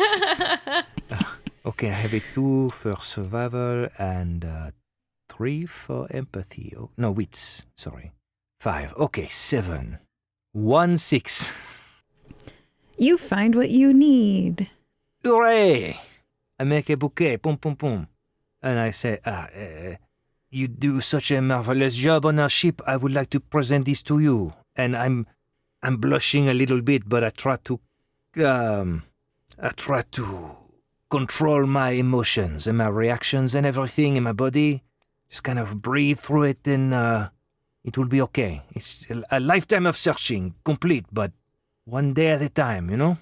She blushes as you hand her this bouquet, and it reminds her, so this is a long-term progression of relationship, it reminds her that as a child, you both had an adventurer's spirit, and she encouraged you to explore caves, climb trees, seek the unknown. You two would spend hours impressing each other with the new things you had learned. You've brought her many things from the forest that your grandfather showed you.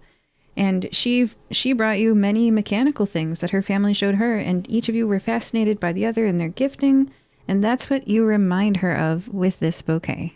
She now shares that memory with you from your childhood, of the things that you would show each other, and she says, "Hey, this reminds me of that one mushroom that you gave me."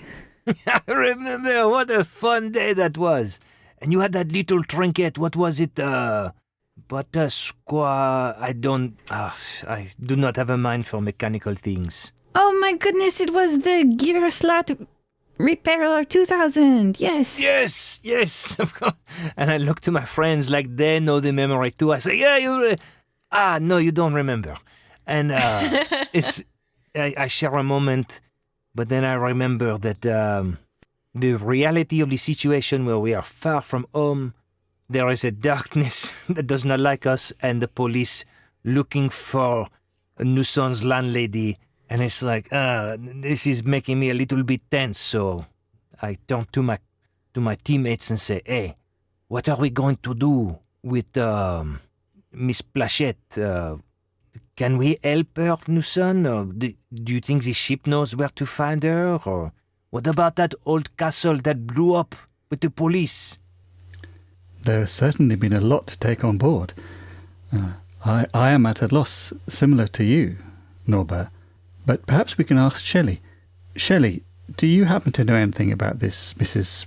Plachette, or what it says on the poster here that has her first name, which I had never used before? Have you heard of her? Apparently she is a wanted for some crimes. Oh, yes. You know, there are many factions. They do not get along very well. And the faction of the dancer and the faction of the judge are kind of polar opposites. So, you know, there's a we said, they said between what they did. So, this Rashida person had evidence that they did terrible things that would quickly bring an end to the council service period of the people in charge of the council of the judge, if it were true. But, you know, power dictates reality, and Miles found that out the hard way. And that's life. Anyway, Norbert. Yeah, so no, she is a wanted criminal. You do not want to associate with her. But hopefully she's hiding somewhere safe. Norbert, what was his name? Was it William, Wilford, the kid that we hung out with that summer? Oh, Oh, yes. What was his name? Wilfred... With Fitzwilliam... Sorry, I'm so distracted with the news of this lady who is potentially... You don't think she is going to come after us, is she? It does not matter. I will make the ship go faster. Oh, that's true. Hold on one moment. At GM, while all of this conversation is going on, Belle is just going to... I would like to make an observation skill roll to just keep an eye out and make sure that, like, if I see any other people I recognize or that similar face close by. Yeah, you're on your ship. So checking to see if they boarded. Yeah, basically. Like, I'm definitely paranoid. Yeah. No 6s. So... It's hard to say. They really blended into that crowd. They could have taken off before... I mean, your ship took a while to repair, so they could have taken off already. Anyway, your ship says... A voice echoes all around you, and your ship says, "Welcome aboard the traveler ship Platchett." Traveler ship Platchett, do you remember us? Accessing memory logs. Loading memory logs. Beep beep. Belladonna Emerald, Norbert du Silex, and Newson 10010. Welcome aboard the traveler ship Platchett. Fourth occupant unknown. Oh, I'm sorry. I should be more polite. Traveler ship Platchett, this is Shelley. Her name is actually Michelle Breton. She is a wonderful person. At least she was many years ago. I'm sure she's only gotten better, though. Michelle would like to join us back to Guasso. Is it possible for us to travel from our location here back home? It will take approximately 1,000 times a human lifespan to reach Guasso on the planet Draws from here. Okay. To get here, we did some jumping through a jade ring. Can we use that to speed up the process? And can you show us how to use what are they called again? The beds? The cryo chambers? Yes. How do we use those? Oh, and she turns them all on. It was that easy the whole time. Never hurts to ask, they say. It is true. Well, I think that we should probably just get going now. Yes, I'm inclined to agree. We haven't found Mrs. Platchett, but we've learned more, and she may have returned home in our absence. Oh, you know what? I'm feeling lucky. Traveler ship Platchett. Do you know where, I look at the wanted poster, Rashida Platchett might be? Affirmative. She is on Draws. Access denied. Private information. Yeah, that's... Oops. I don't need to know more. That's fine. I'm not... The less we know, the better, frankly. If we get interrogated, we don't need to know the whole story. So, should we go to the pods and push... Belle, you are so good at pushing the buttons. Maybe you can fly us home? Traveler ship Platchett, is it possible for us to work out how we can go where we want to when travelling through the Jade Ring, rather than just going somewhere that we haven't been before? Absolutely. There is a advanced master's level course in piloting at the insert planet name here, university. It is accepting applicants in the 10th lunar cycle. Well, we don't really have time for that. Is there something else we can do? Like enter coordinates or something? Yes. Calculating your jump would allow you to make a pilot test at -1 instead of jumping blind without calculations at -3. Well, I guess we should do that. I think I'm pretty confident. Making calculations requires a successful science test. Oh. Do you think... Hey, Shelley, you are good at repairing ships. How good are you at flying ships? I am so good at flying ships. Let me pull up my pre-generated NPC stats. I have a 0 in piloting. Oops. Oh. That is not so good. I have the same. I can assist you with the calculations, Belle. if that's acceptable. I have some knowledge of science. That would be fantastic, Newson. I don't really know too much about it. Shall we try it? Yes, let's. Let's return to the room where we control the craft from. All right, what's your science roll? Well, Newson has 2 in science and 5 wits, so that's a total of 7 dice. And that is a single 6. Limited success. Your knowledge is limited. The GM gives you correct but brief information. Here's the next jump. Period. Well, that seems clear. Pilot, you can make your roll with only a -1 instead of a -3. Oh, and before you make that roll, let me just clarify. Where are you guys? In the currently... Oh, go ahead, sorry. I believe Newson and Belle are in the main, like the piloting area. But like before we make cabin, the jump, we are going to the cryo chambers, are we not? Well, true. I assumed that I at least needed to be up here for the piloting check, and then I would go, oh, really? No. Oh, well, then I'd prefer to be in the cryo chamber. If a camera can have a 10-second timer, a ship can have a timer. Currently, Shelley and Norbert are in separate freeze pods, cryopods. And we are chit-chatting, catching up over the years, telling about friends and family, different Do you remember adventures. the giant robots that we fought with? Oh, it's like a stone filled with yellow light. I can't believe you escaped. That was crazy. Why did you even try to control that machine? This is your answer for everything. I've missed you so much. It will be good to have you home. We'll find the proper place for you. I am curious how it has changed. I bet there are so many things different now. Yeah, not everything for the better, I'm afraid. I will explain as we go, but the forest is not doing so good. Well, once you have programmed in the piloting, Belle, we will make our way down to the cryo chambers. Ask the ship not to take us through the ring until we are in place. Absolutely. Or to delay the jump. So I got a 6. So I will say, travel ship Platchett, please direct us to the next jump, but not for 20 seconds. You could give yourself a little bit more margin, like if you need to go to the bathroom, 5 minutes maybe, or something like this. Not for 30 seconds. That is very aggressive. Belle's a bird. She's pretty fast. Like 30 seconds is pretty fast for her. And then she'll look at Newson and just be, please wait 5 minutes. Is that enough for you, Newson? That should be adequate. Thank you, yes. In fact, I will make my way there now.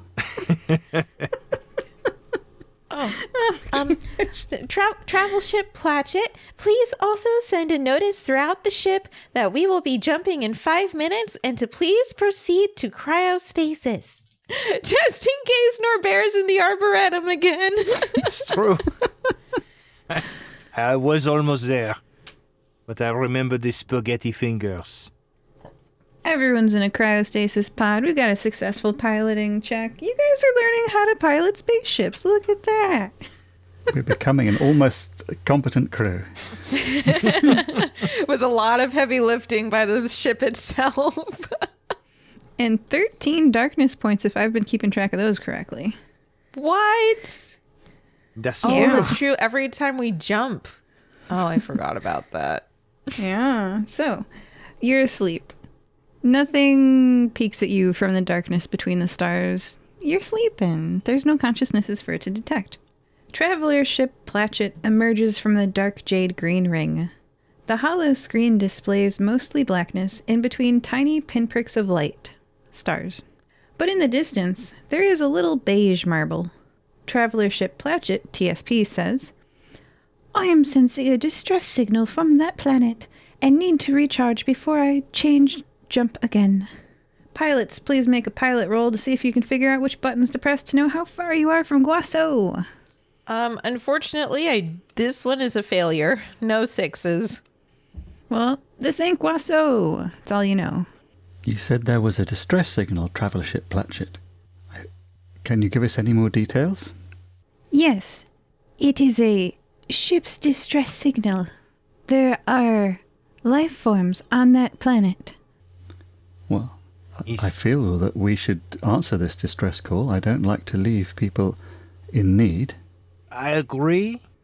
We are heroes after all. I would like to ask, do we have any more information about the distress signal? Like, who is in distress, what the distress is, what we can do to help, anything to prepare the right way? Yes, it appears to be a non-violent mechanical failure. Oh, yeah, that's okay. That sounds simple enough. Shelley is a perfect mechanic. Happen to have an expert on board. Maybe we can help. What do you think? I think we should. Belle, can you take us towards the source of the distress signal? Can do. I'm going to make you roll a piloting check to land on the planet, not to get closer to the planet, because I feel like space not hard to travel through. The beige marble becomes bigger in your window. Sorry, hollow screen. I got 1-6. You made it. You're on the planet's surface.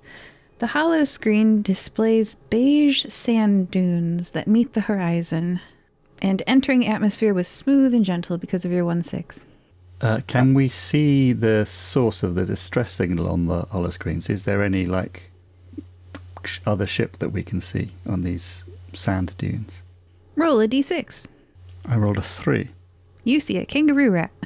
Sorry, a what? A kangaroo rat. A jerboa. A gerbil. That's a fascinating creature. I've not seen one of those before.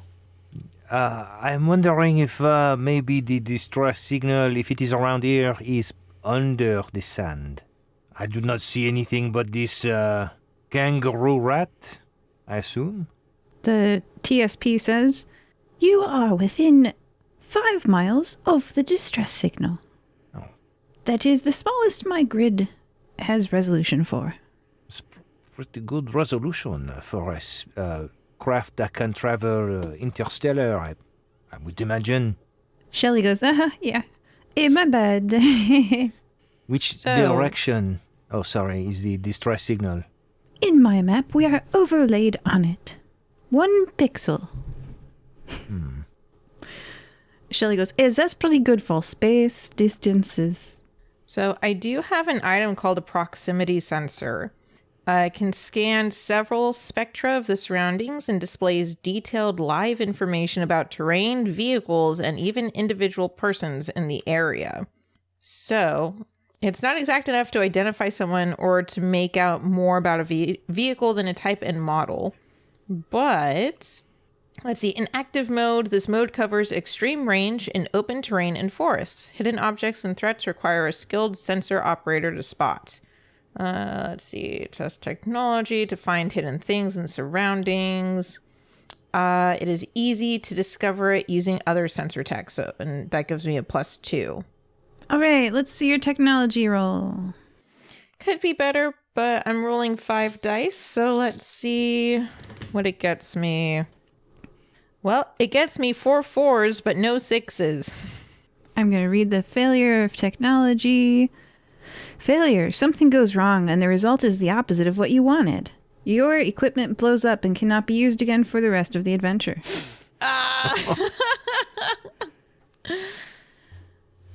Fortunately, Newson also has a proximity sensor. Oh, hey! Which I had forgotten until you reminded me of it. Also, if that does not work, I have another thing I can try, but you try your thing first. So I will make a technology check to operate the proximity sensor. It's 7 dice for me, but I haven't been rolling well today. 2 6s. Nice. Looking at page 65 in the rulebook, that is a success. Okay. I will tell you a thing. There is a hill, maybe a mountain, rising in the distance. Everything else looks uniform, sand dunes. Inside the hill is a treasure of immeasurable value. My sensor says that there is something valuable in that hill. I'm not an expert in technology or algorithm, but that is a very interesting response to your probing of the environment, that there is something valuable. Do you have more details as to, like, is it water, food, gold, something like this? Roll a d6, and if it's 1, 2, or 3, no. If it's 4, 5, or 6, yeah, I'll give you another info. 6. It is an ancient artifact from the time of the portal builders. It's not water. Some sort of artifact. That sounds interesting, but potentially also dangerous. Does our ship have a cargo hold that is can protect us from if it comes to life, or it has energy that it comes out, or something like this? I believe there is space in the ship to store materials, yes. Yo, there's a map. It's in the book. Well, it says loading crane. It says lower cargo hold. It says ramps to lower cargo hold. It says loading ramp. It says hatch to top cargo hold. I know how to get to the arboretum, the cryo chamber, and the pilot place. That is kind of, and the restroom. I have tried to use that before. It's very confusing. I don't know. Let's pick it up. Maybe we can make. We can do something very cool with it. We can save people or transport to different locations or something like this. Traveller ship Platchett. Is the outside environment safe for us to go in? Assessing your respiratory systems. Yes. Shall we go outside then and explore? Yes, Try to dearie. find the...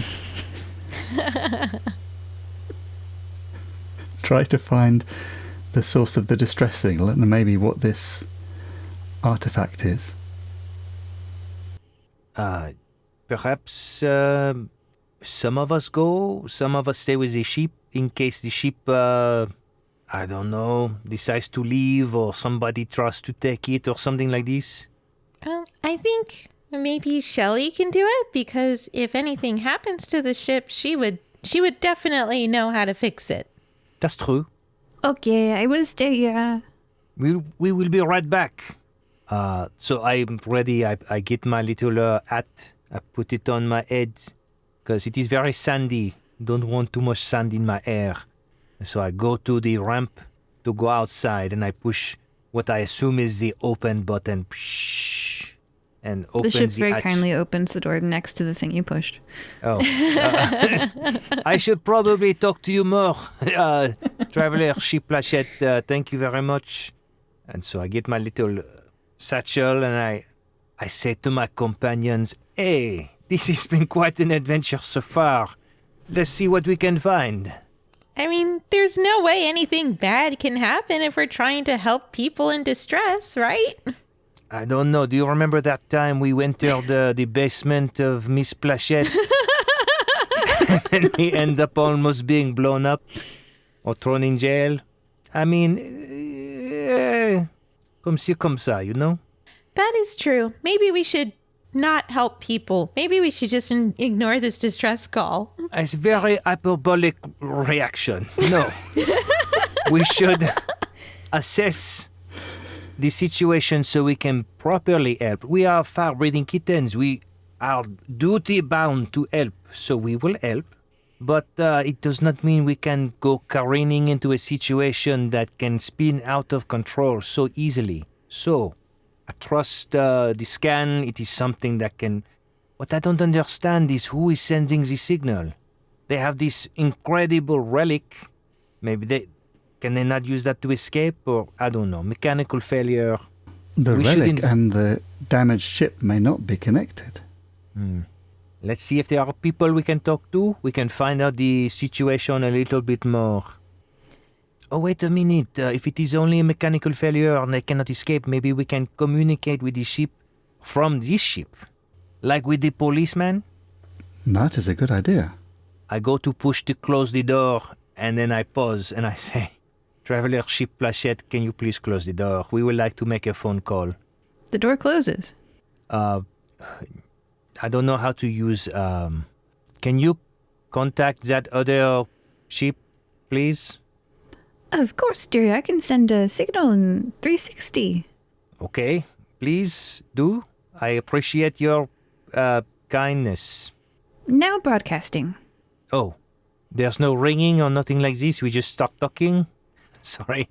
Hello? And you hear that like in speakers outside the ship. Oh, there's no ringing or anything. We just start talking.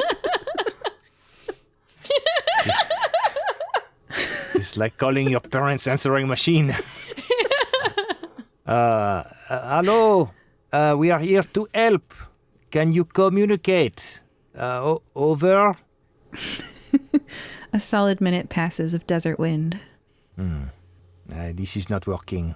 It's possible that the life forms are unconscious. Or maybe they are in cryo-sleep. They have been sleeping this whole time. That is also possible. Okay, so before we risk our own necks, I have a tool in my little bag. According to Coriolis The Third Horizon, it is called a recon probe, and I can use it to scout the surrounding area. But it is flavor for me because I am like a druid.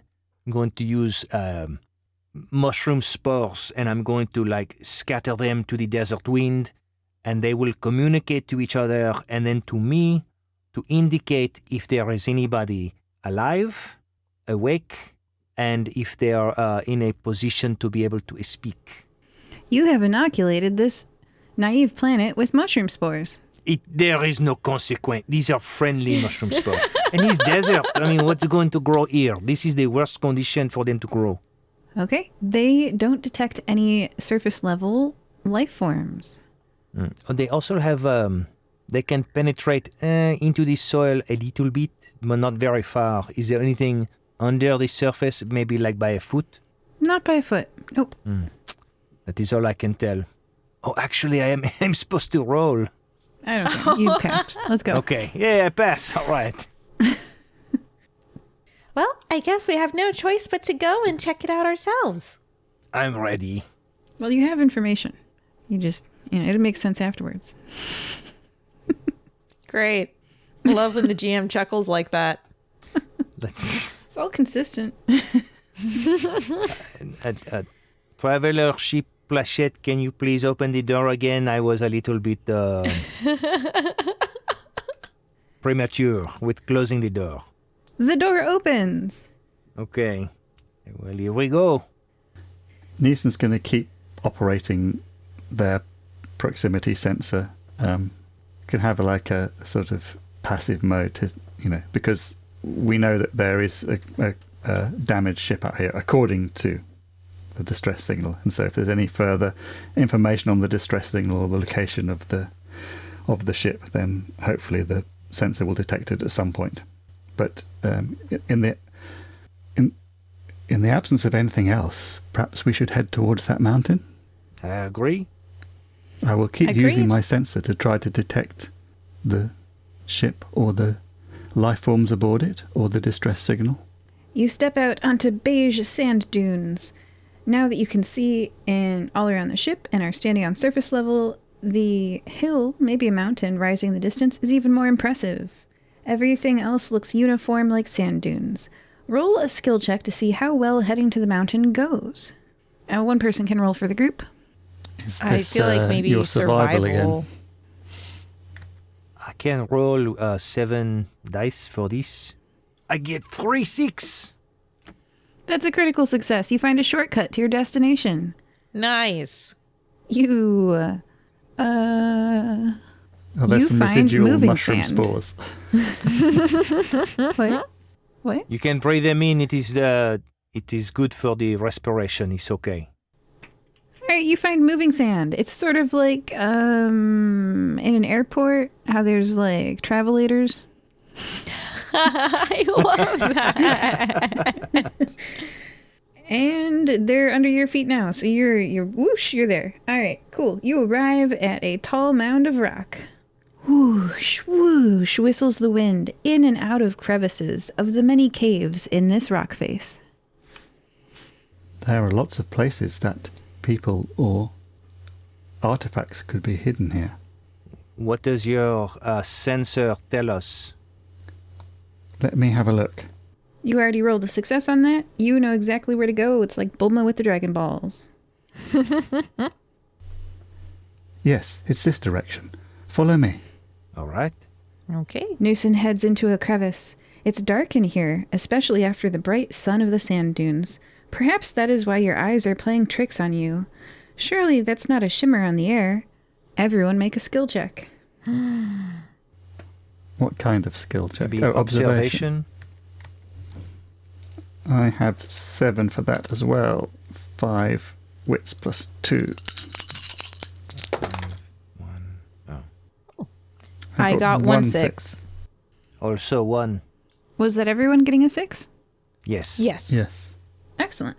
All of you see a shimmer on the air. You see the shimmer float down the long crevice into the distance. And Newson, it does head in the direction that your little machine is telling you the artifact is. Did you see that? That shimmer in the air? That is going the same way as we need to head. I still have not heard people or anything alive. I'm getting a little concerned. I think it might be dangerous up ahead. We should be smart. I would actually like to use the infiltration skill to see if I can go on ahead and kind of scout for everyone. All right, let's see your roll. Don't worry, guys. I've done this a lot. This was my job back in the day. I'll be right back. I hope this is not a coal mine. A single 6. Limited success. You avoid detection but are forced to take a detour to your destination. You emerge at the chamber that your friends are in. Wait, what? Didn't I just... Oh, did I go in a circle? I'm sorry. I can try again. Hold on. That tunnel connects back to here. Interesting. Maybe it is a big circle. Parties reunited. What do you do?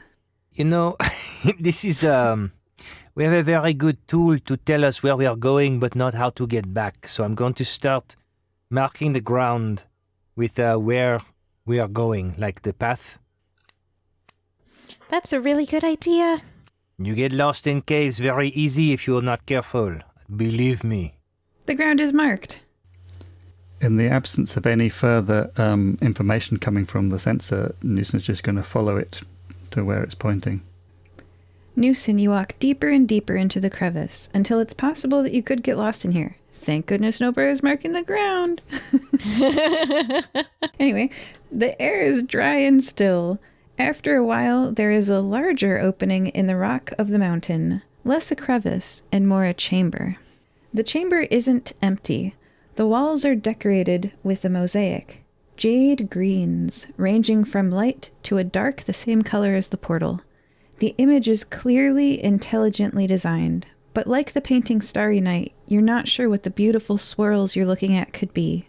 On a raised rock similar to a table, there is a jet-black humanoid statuette. Next to the raised rock is a jumble of metal, a heap of disorganized but intricately patterned silver shapes. Seeing that we are in a chamber, I will just say, "Hello, is there anybody here?" It A little echoes. bit, sorry. Oh, hello, is there anybody here? Hello, is there anybody here? There's nobody here. Newson's going to examine, well, look more closely at the jumbled silver things. Does it look like they are a disassembled something? Could the pieces be put back together, or are they just a random collection of things? Disassembled and could be put back together. It is also not the thing your technology is telling you is the artifact.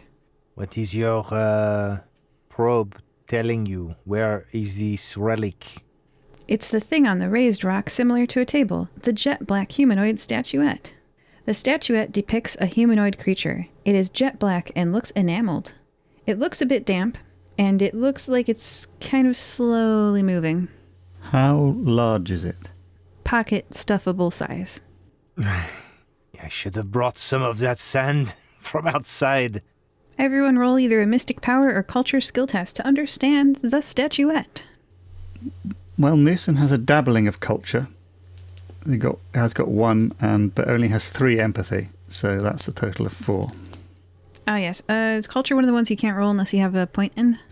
Yes, that's right. And mythic Yeah. power, yeah. So Belle actually can't roll anything. It's a statue. Well, culture, yeah, I've got 1 in culture, so I can try. It's just very low chance of success. But I got a 6. 1 6. I also have a point in both. Roll 4 dice. I roll for mystic powers. I get 1 6 too. Okay, so for culture, you feel like the artifact can read the mind of its user and store memories. They can be re-experienced at a later time as images and words. Other people touching that artifact can also gain vague sensations of the memories. And for mystic power, you feel like over the course of a few weeks it's going to change statue pose. Newson tells the others what they have determined. This is something to do with memories. There might be memories stored in it. Is there a way for us to access the memory? Because maybe it is remembering the distress call of a ship, and that is what we are hearing. That is an intriguing supposition. I believe touching the artifact will release the memories. Newson, I'm not sure if this is related, but do you remember the last adventure we went on? There's like a jet black relic, and it had to do with like forgetting or remembering things. Do you remember that? I do remember. And our friend ate it. Yeah. What happened to your friend? Oh, Hefty's fine. Hefty, she can handle anything FD, ingested. She eat everything. Yeah, and the relic got like a nice home by a cliffside where it just absorbs all the noise and makes silence. It's very happy, I think. But this does look a little similar, don't you think? Well, maybe we should do the same thing with this as we did with the last. You want to eat this relic? We don't have Hefty with us, so perhaps we should adopt a more straightforward approach. Well, I can tell it is moving, and maybe like in a few weeks' time, it's going to complete a different pose, like it is dancing or something like this. Maybe I don't understand where the distress signal is coming from. Clearly, this chamber is important, and there is a disassembled something. I wish Shelley were here with us to fix this. Can one of you fix this? I can try, yes. Or we can take it back with us. I don't know if it is carryable. I think we should probably take it back with us. I don't really know if I want to touch that thingy there. It's you guys can. Your puppet can carry the relic with no problem, maybe? Oh, see, that is what I did last time, and it led to a big sand guardian silent thingy attacking us with a big sword. So I don't really know if I want to do that. Why are you not saying this before you say pick it up? This is very important. So if we pick this up, we will get... There is clearly sand all around. You do not think there is going to be like some kind of sand guardian with a giant sword trying to attack us? Well, those silver pieces could even assemble into some sort of guardian. Okay. How fast are you? The ship is pretty fast, but we need to run. We have the moving sand walkway. At least it's very fast. We can grab and go fast, maybe? If you really want to, I think maybe we should get the jumbled things first, and then we can go and try to grab the thingy. I'm going to use my spurs again in the chamber. Poof. Spurs everywhere. I want to see if there is anybody alive or awake or what they are, now that we are underground, and this relic, I don't even know if it is alive. Perhaps they can tell us who they are. Nope. Nobody alive. Nobody alive. This What- is Go ahead. I was only going to ask what pose the figurine is in currently. Is it in a recognizable pose of any type, or is it like in between? Chicken dance. Never seen a villain do the chicken dance. You know? It's not a dance of an evil person or entity. So it's I mean- encouraging. If you guys want to touch it, feel free. But I'm done with that. I'm not doing that. I've learned my lesson. I'm going to pull out my handkerchief. I wrap the relic very carefully. I put the relic. You into touch my, it. with We the gotta anchor- pause there. With the Yeah, handkerchief. with the though. handkerchief. Yeah. You touched it with the handkerchief. It is damp to the touch. Handkerchief was a Oh. good call. Yeah. Your handkerchief feels kind of damp now, too. Yeah, it's fine. This is not the first Yeah. time. Yeah. Next to the raised rock. Oh, and you get this memory. It's the memory of sitting in a bench on a raised place, looking out at the beach down below you, eating like ice cream, but it's not ice cream. Tastes great. And you have an amazing book. And it's the moment that you read the ending of your favorite book. Oh, But it's not you. It's somebody else. But you can store a memory if you would like. Let me know if you want to store one. if I store a memory, does it disappear from my mind? No, it's like sharing. Okay. I'm going to put the memory of finding Michelle again. I get And 2 the- darkness points. Thank you. You're There's like- welcome, I guess. That was... I feel like you're trying to trick me a little bit. That's okay. It is a good memory, and I get one back in return. It is only fair. And next to the raised rock is a jumble of metal, a heap of disorganized but intricately patterned silvery shapes. There's that shimmer of light again that moves like a mirage through the air. It moves into the metal. With clanks, it organizes itself, taller, standing up, a suit of armor taking shape. Everyone, please roll initiative. I knew it. Least surprising combat ever. We all have to learn the hard way. What do I roll for initiative? A d6. Oh. 1. 4. Also 1. Wow. Alright, it goes first. So, it's gonna attack Norbert. This is pretty straightforward, right? So, it's only 2/3 of the way, 3/4 of the way through the adventure. We're gonna do our first in-person combat. Let's go over these rules really quickly. Basically, you get 3 action points at the start of every round of combat. You can spend your action points to do slow, normal, and fast and free actions. And unspent action points don't carry over to the next round. A slow action costs all 3 action points. A normal action costs 2 action points. And you can spend 1 action point to do a fast action. Free action points don't cost any action points. Free actions don't cost any action points. Here's an example of a melee attack. First, you say you're spending 2 action points. Then you roll the number of dice of your melee combat skill and the number of dice of your strength. If you get a 6, you hit the enemy. When you get extra 6s, you can do extra damage and stuff. It's under your skills for your like melee or whatever. There is so you do have 3 action points to spend on reactions is what I'm telling you. There is stuff you can do, and you can do that, just do that before I declare how much damage you're taking. So would you like to make a reaction such as defending in melee, Overwatch fire from ranged, and attacks of opportunity as this is attacking you, Norbert? How is it attacking me? Is it like a very close melee, or is it shooting something at me? Melee, it's a ghost in a suit of armor, you know? A djinn, one could say. I will try to react by I dodge or evade. Defending in melee. Defending in melee is pretty simple.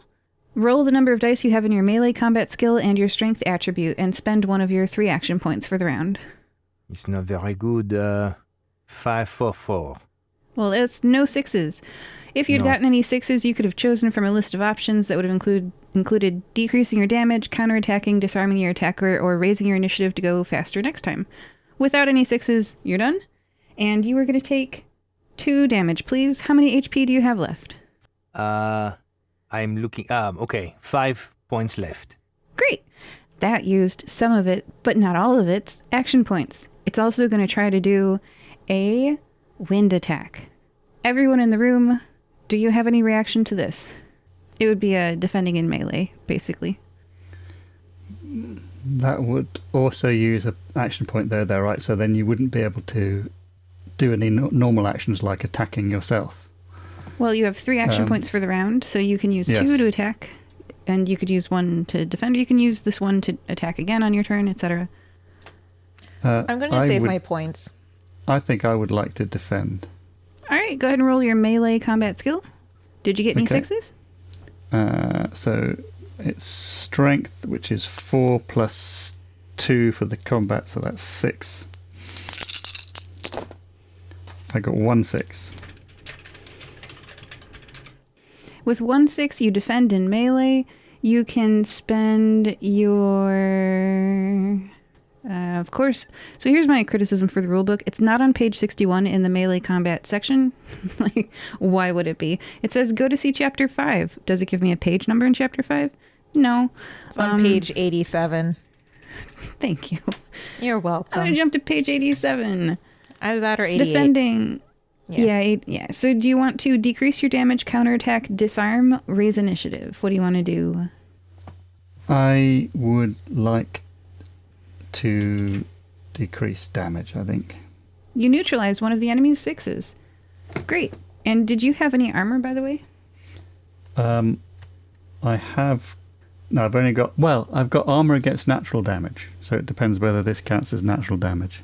Yes, the wind is natural damage. I suggest not using it to decrease damage because it's only 1 incoming damage and your armor is going to subtract that, so you should try one of the other ones instead. Counterattack, disarm, raise initiative. I guess... Well, no, I'll counterattack then, yes. You deal your weapon damage to the suit of armor. Describe what it looks like as you deal 3 damage to the suit of armor as it tries to blast wind at all of you. Everyone else, please take 1 damage. And Newson, what do you do? So as the wind blows up, it spins Newson around. And as they spin round, their arm extends out into a large, long blade, which slashes back at the armour, clattering into it and sending a piece of it flying.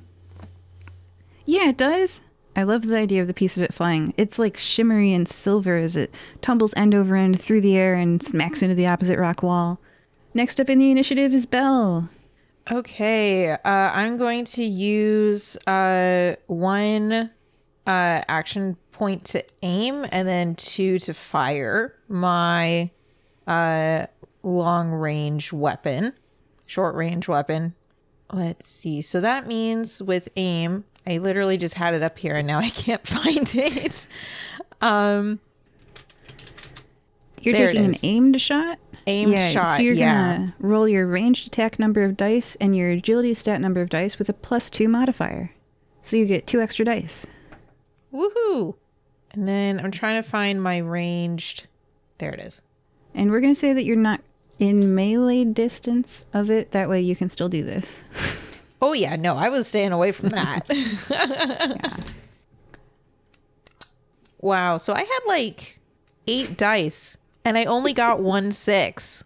Oh my gosh. Which is really unfortunate because I was hoping I could get at least 1 more because then I could have done like an extra thing, a critical injury, and then my talent would have gone into effect and like maybe it could have done more damage.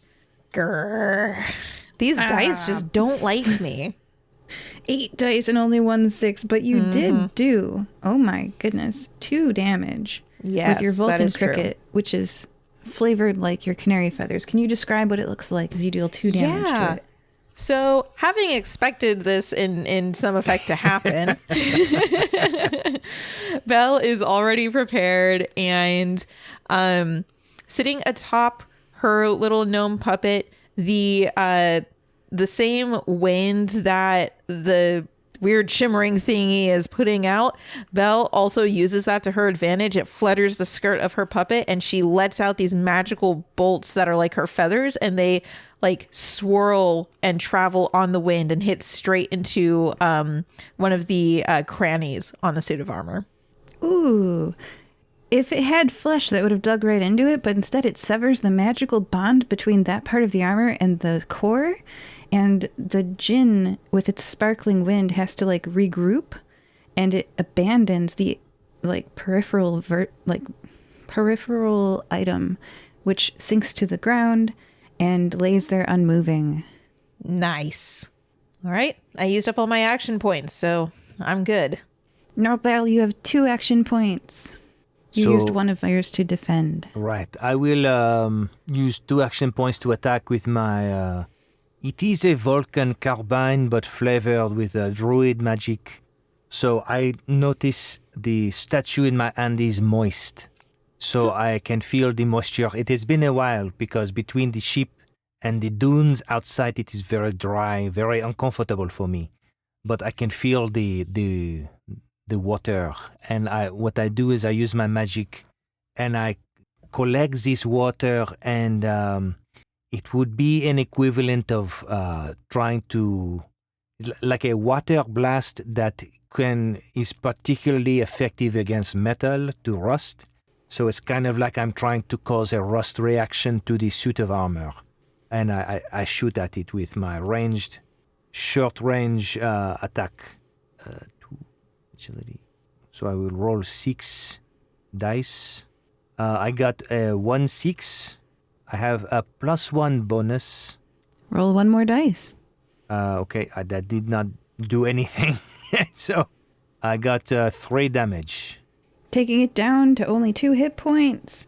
The incredibly ancient silvery metal that has been in a dry environment for aeons turns black with tarnish from your attack. Excellent. That is all my moves. Newson, can you finish it off, or does it get another attack against all of you? Well, Newson is going to step forward and swing their blade at the armor again. So that's another 6. I like the stakes here because if you hit it, it doesn't hit you all again, and if you don't hit it, it will hit you all again. So I rolled 1 6. Oh, that's enough.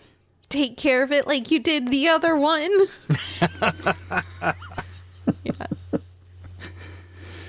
So this time it's a solid square blow directly down on the shoulder of the armor, and it splits it right down. All the pieces scatter to the floor. It's immobile once again, apart from the shimmering glow of the spirit inside.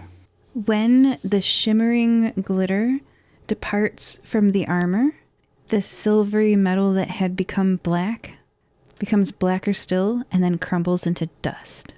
Ooh. The shimmery glowing thing disappears as if fleeing down the crevice, far out of view. Okay, we should definitely get out of here now. I'm inclined to agree. Do I get to keep this statue? Yes, let's just go. Perfect. I put it back in my pouch and we go. Actually, is there anything interesting else in this chamber besides the jet green portals everywhere? Any loose, I don't know, coins or weapons or plants or moss? You pick up a pretty rock. Pick up a pretty rock, I put it in my pouch. And as you walk back through this crevice, you're not lost because Norbert put stuff on the ground. I tap the side of my temple like this. As Belle said before, I understand why you're the captain. No, it is because I have failed so many times independently in my life, and so I can use that experience to help this party. It's not really a failure if you learn from it, though, is it?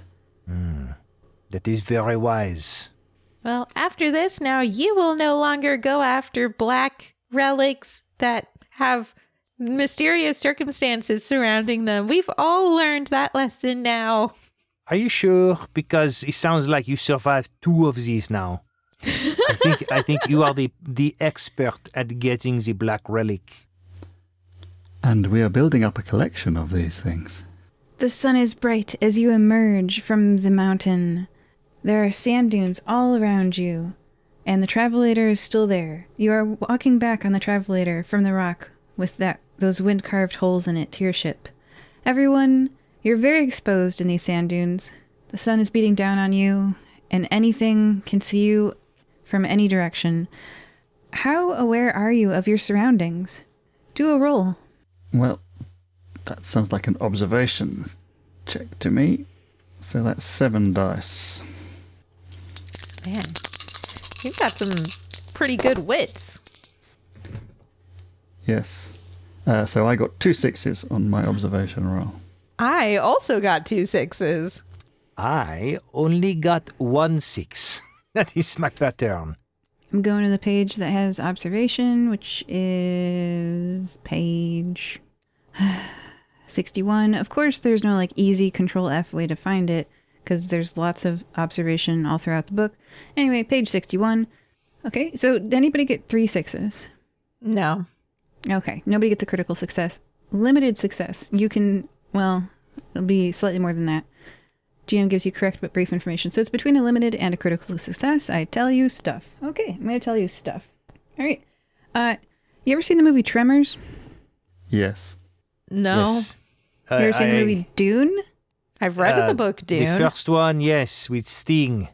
You seen the Bugs Bunny cartoon Rabbit Burrow mounding above the ground? Yes. Most of these references are lost on me, but I can imagine it. Okay, some of the ground is flat, and then there's a raised bit that's coming towards you. And it's about spaceship sized, and as you watch, it pops up above the ground, scattering sand everywhere. And there's a flying spaceship above your heads, and Belladonna! Oh, a beautiful Belladonna canary bird! Imagine seeing you at a place like the Cantina. Did you like our distress signal? We missed you.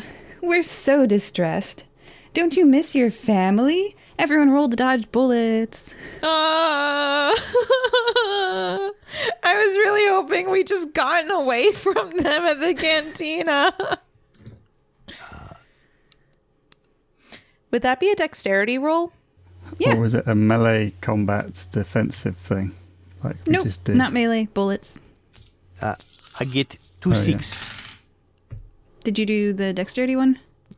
That is correct. Great. I got 3 6s. Oh, Ooh, that's a critical you are success. very motivated, huh? Oh, Belle is scared.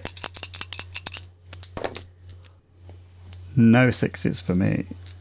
Ooh, failure. Please. You No, fall you to the can ground. you can pray to your icon. You can re-roll. Yeah, you might want to reroll. You can take a lot of damage if you don't reroll. I could, but I only have, because I'm not very dexterous, my agility is 3 and my dexterity is 1, so I only have 4. But I suppose, when else am I going to do it? Yes, I will pray to the icon. To the I now have 16 Are you points. sure you want I'm to gonna have to give use these dark points from 13 to 14?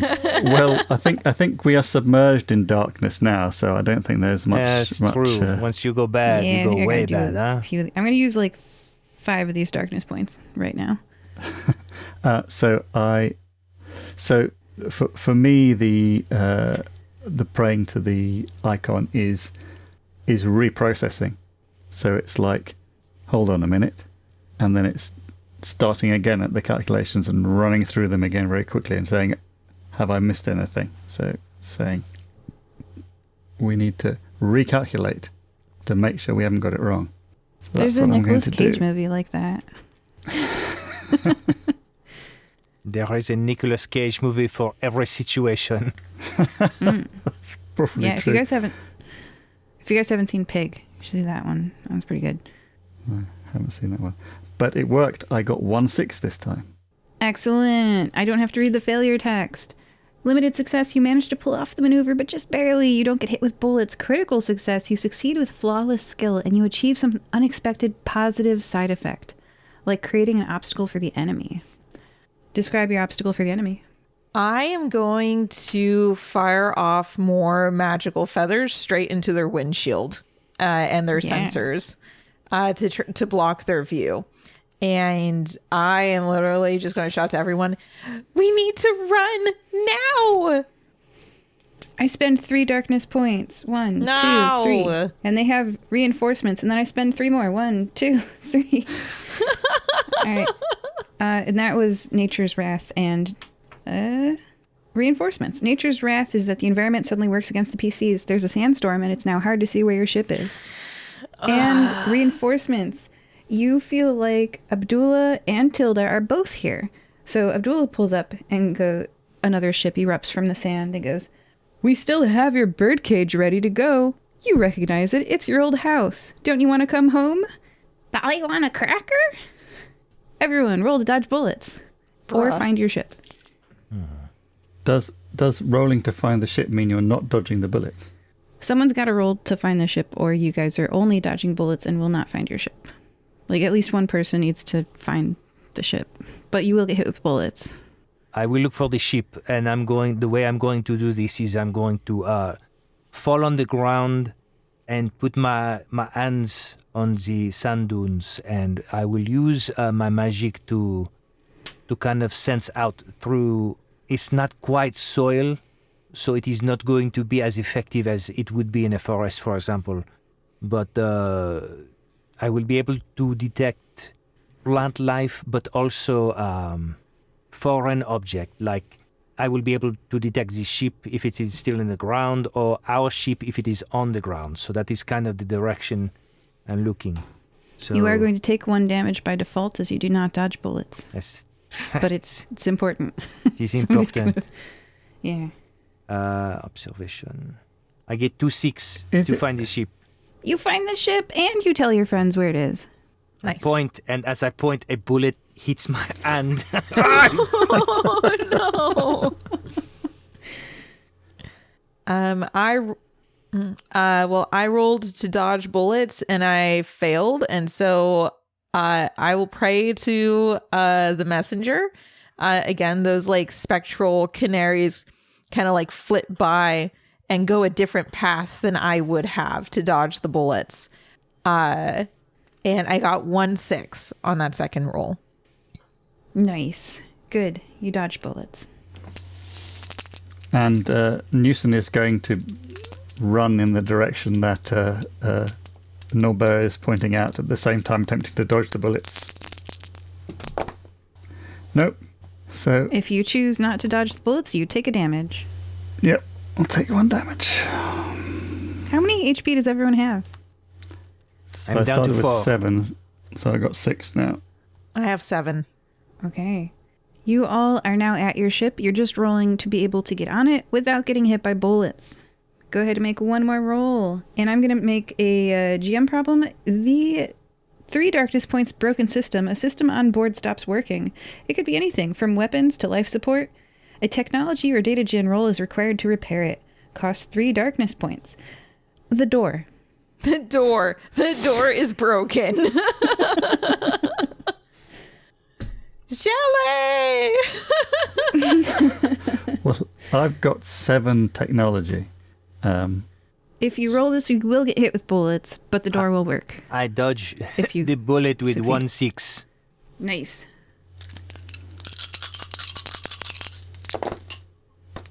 I unjam the door with 1/6, But you take a damage. but I take damage, yeah. And I dodge bullets with 1/6. Yes.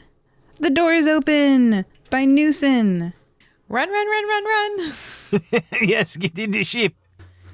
Traveller ship Platchett, prepare for takeoff. With or without calculations, dearie. Before we do this, I do not like getting shot in the hand. Number 1, I'm very upset. So I am going to go to the gunner position and shoot at the ship with this ship. Okay, let's see that gunner. I don't think we even got to the gunner phase last time, so let's see that. We'll just do 1 gunner phase. because it's nice to see all the mechanics of a game. So, how many do I roll?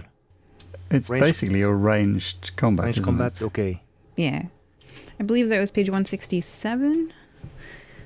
Yeah, page 169. So attack roll is a ranged combat test, and you can fire your weapon systems or launch a torpedo or a mine. I just roll 7 dice. I get 3 6. Firing without a target lock gives the gunner -2 to the roll. Oh, 2 6. Reroll your total number of dice without 2 of them. 1 6. Yeah, your ship had...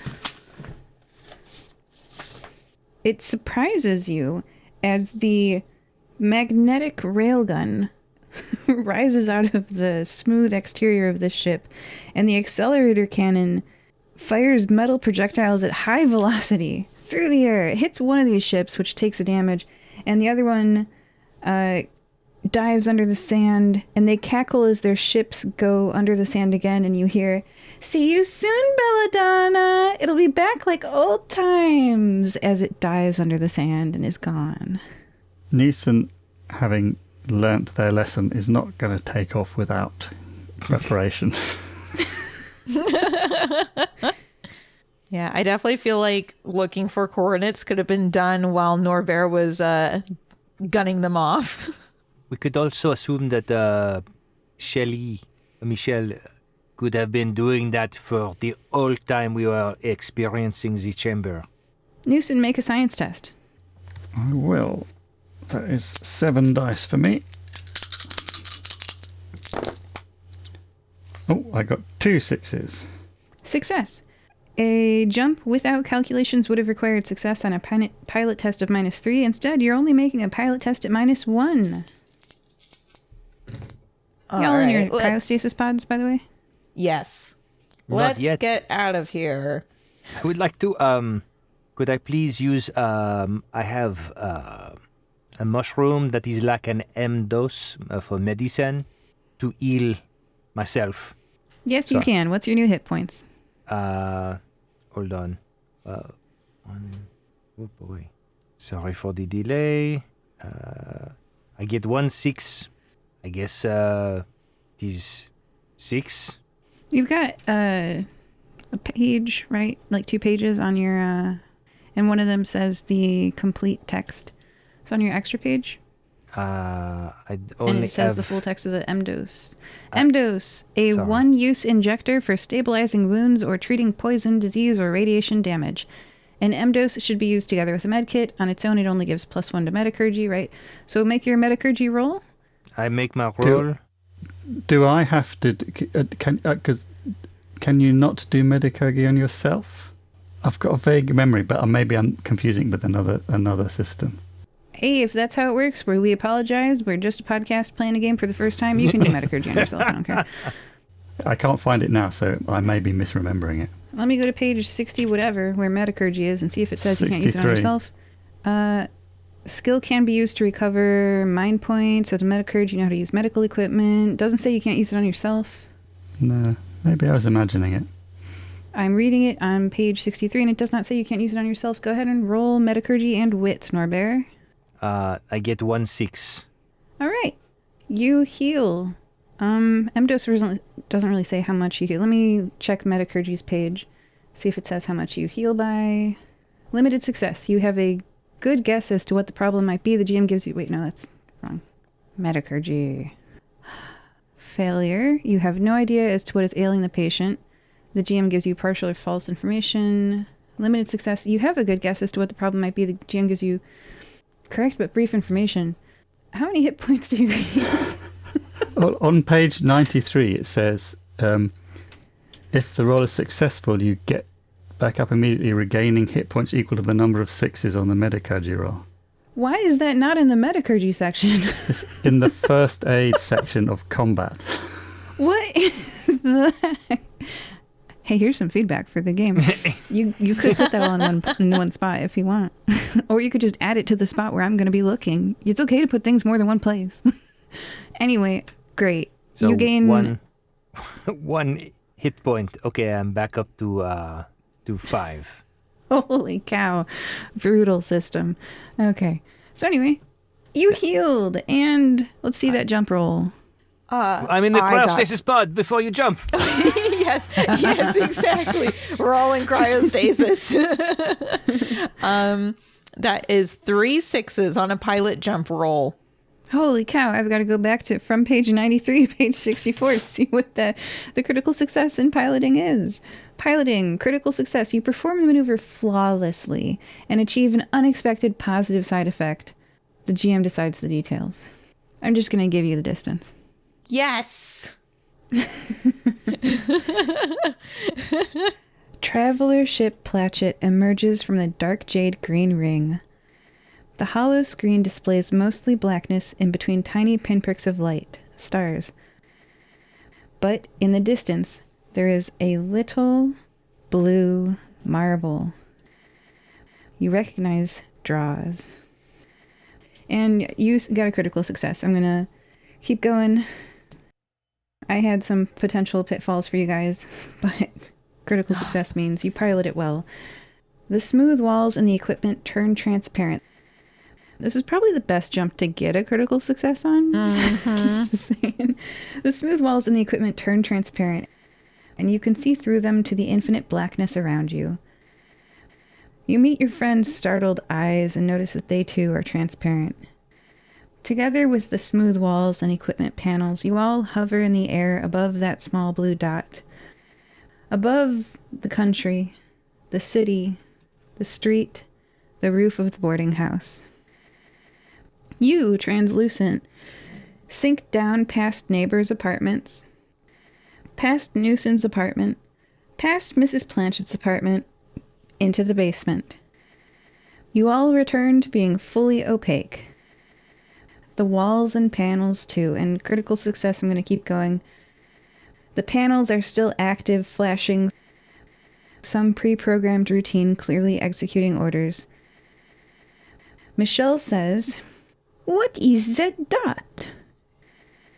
She points to a grid hollow screen where there's a dot labeled TSP in the middle, and a second dot labeled TSP Shuttle in the northwest quadrant, which by the scale would be somewhere in Lassume Wood, outside of town. Michelle, it looks like you know more about this ship than we do. I'm not surprised. Maybe that was what Miss Planchette used to escape or something. Do you want to go investigate the forest? Oui. It will be nice to be back in the forest. It has been many years, yes. I make my way out in the direction of the blip on the screen. Y'all going with Norbert? Into the woods. Absolutely. Sure. You leave the city of Nicomoy. Ah, it feels good to be home. Walking past familiar shops and stalls. Your heart rate slows a bit as you leisurely exit outside the city walls and enter Lassume Wood, a forest where the shuttle dot is supposed to be on the map. You look all around and see some broken branches on the ground, arriving at the spot on the map where the dot is. Then you look up. Up in the branches overhead, there's more of the ship material that you've seen, but much smaller. It's a cryopod. Through the glass window, you can see a face, one familiar to Newson, a middle-aged human woman, 5'4", 130 pounds, red hair, pale freckled skin. It looks like she's sleeping through the clear window. There's a sparkle in the air out of the corner of your eye. Does the sparkle look a lot like the shimmer from before? Yes. Oh no. There's no broken bits of armor there lying around or anything like that. I would like to scatter the branches immediately. Oh my gosh. I'm just kicking branches everywhere. Because of what you're doing, you skip the combat. Oh, God. We've learned. Much smarter players. Yes. I like you guys. You're a good group. Okay, so I'll tell you what would have happened. On the ground around the tree with the shuttle in it is a jumble of branches, a heap of wood. There's a shimmer of light that moves like a mirage near the air. And with creaks of wood, it organizes itself taller and taller, a person-like figure taking shape. Everyone roll initiative. But instead of the thing moving in the air near the shuttle into the wood, you've scattered the wood, and instead the shimmer of air raises like a fist and shakes its clenched fist at you. Rawr. It is not something I do very often, but I put the palm of my hand under my chin like this, and I flick my hand at the shimmer. It repeats the motion and then flies off through the air, disappearing into the tree canopy. I would like to help the person in the cryopod. Yes, can we get it down from where it is? With joint effort, you do. And you know how to open it, and you know how to unprogram it so she doesn't die. It's amazing that Mrs. Platchett's eyes flutter open. She looks around and quickly gains her bearings. The first thing out of her mouth is, "Did you contain the gin that had stowed away in the escape shuttle?" If you mean the shimmer, we scared it off. Oh no, now gin are loose on this planet too. And that concludes this adventure. Joining us were... I would like to say... Norbert. Okay, thank you. This lady make it sound like it is our fault that there are gin all over the world. Just because we do not capture it, we have no idea how to do it. It is not the fire-breathing kitten's fault. I want to say that right now. Thank you. Sorry. Newson 10010. Who would have thought that all that would have happened when I woke up this morning to pay my rent? And Belladonna Amril. Just so much trauma. Was it fun? It was very fun. All right. Absolutely. Goodbye. Bye. Adieu.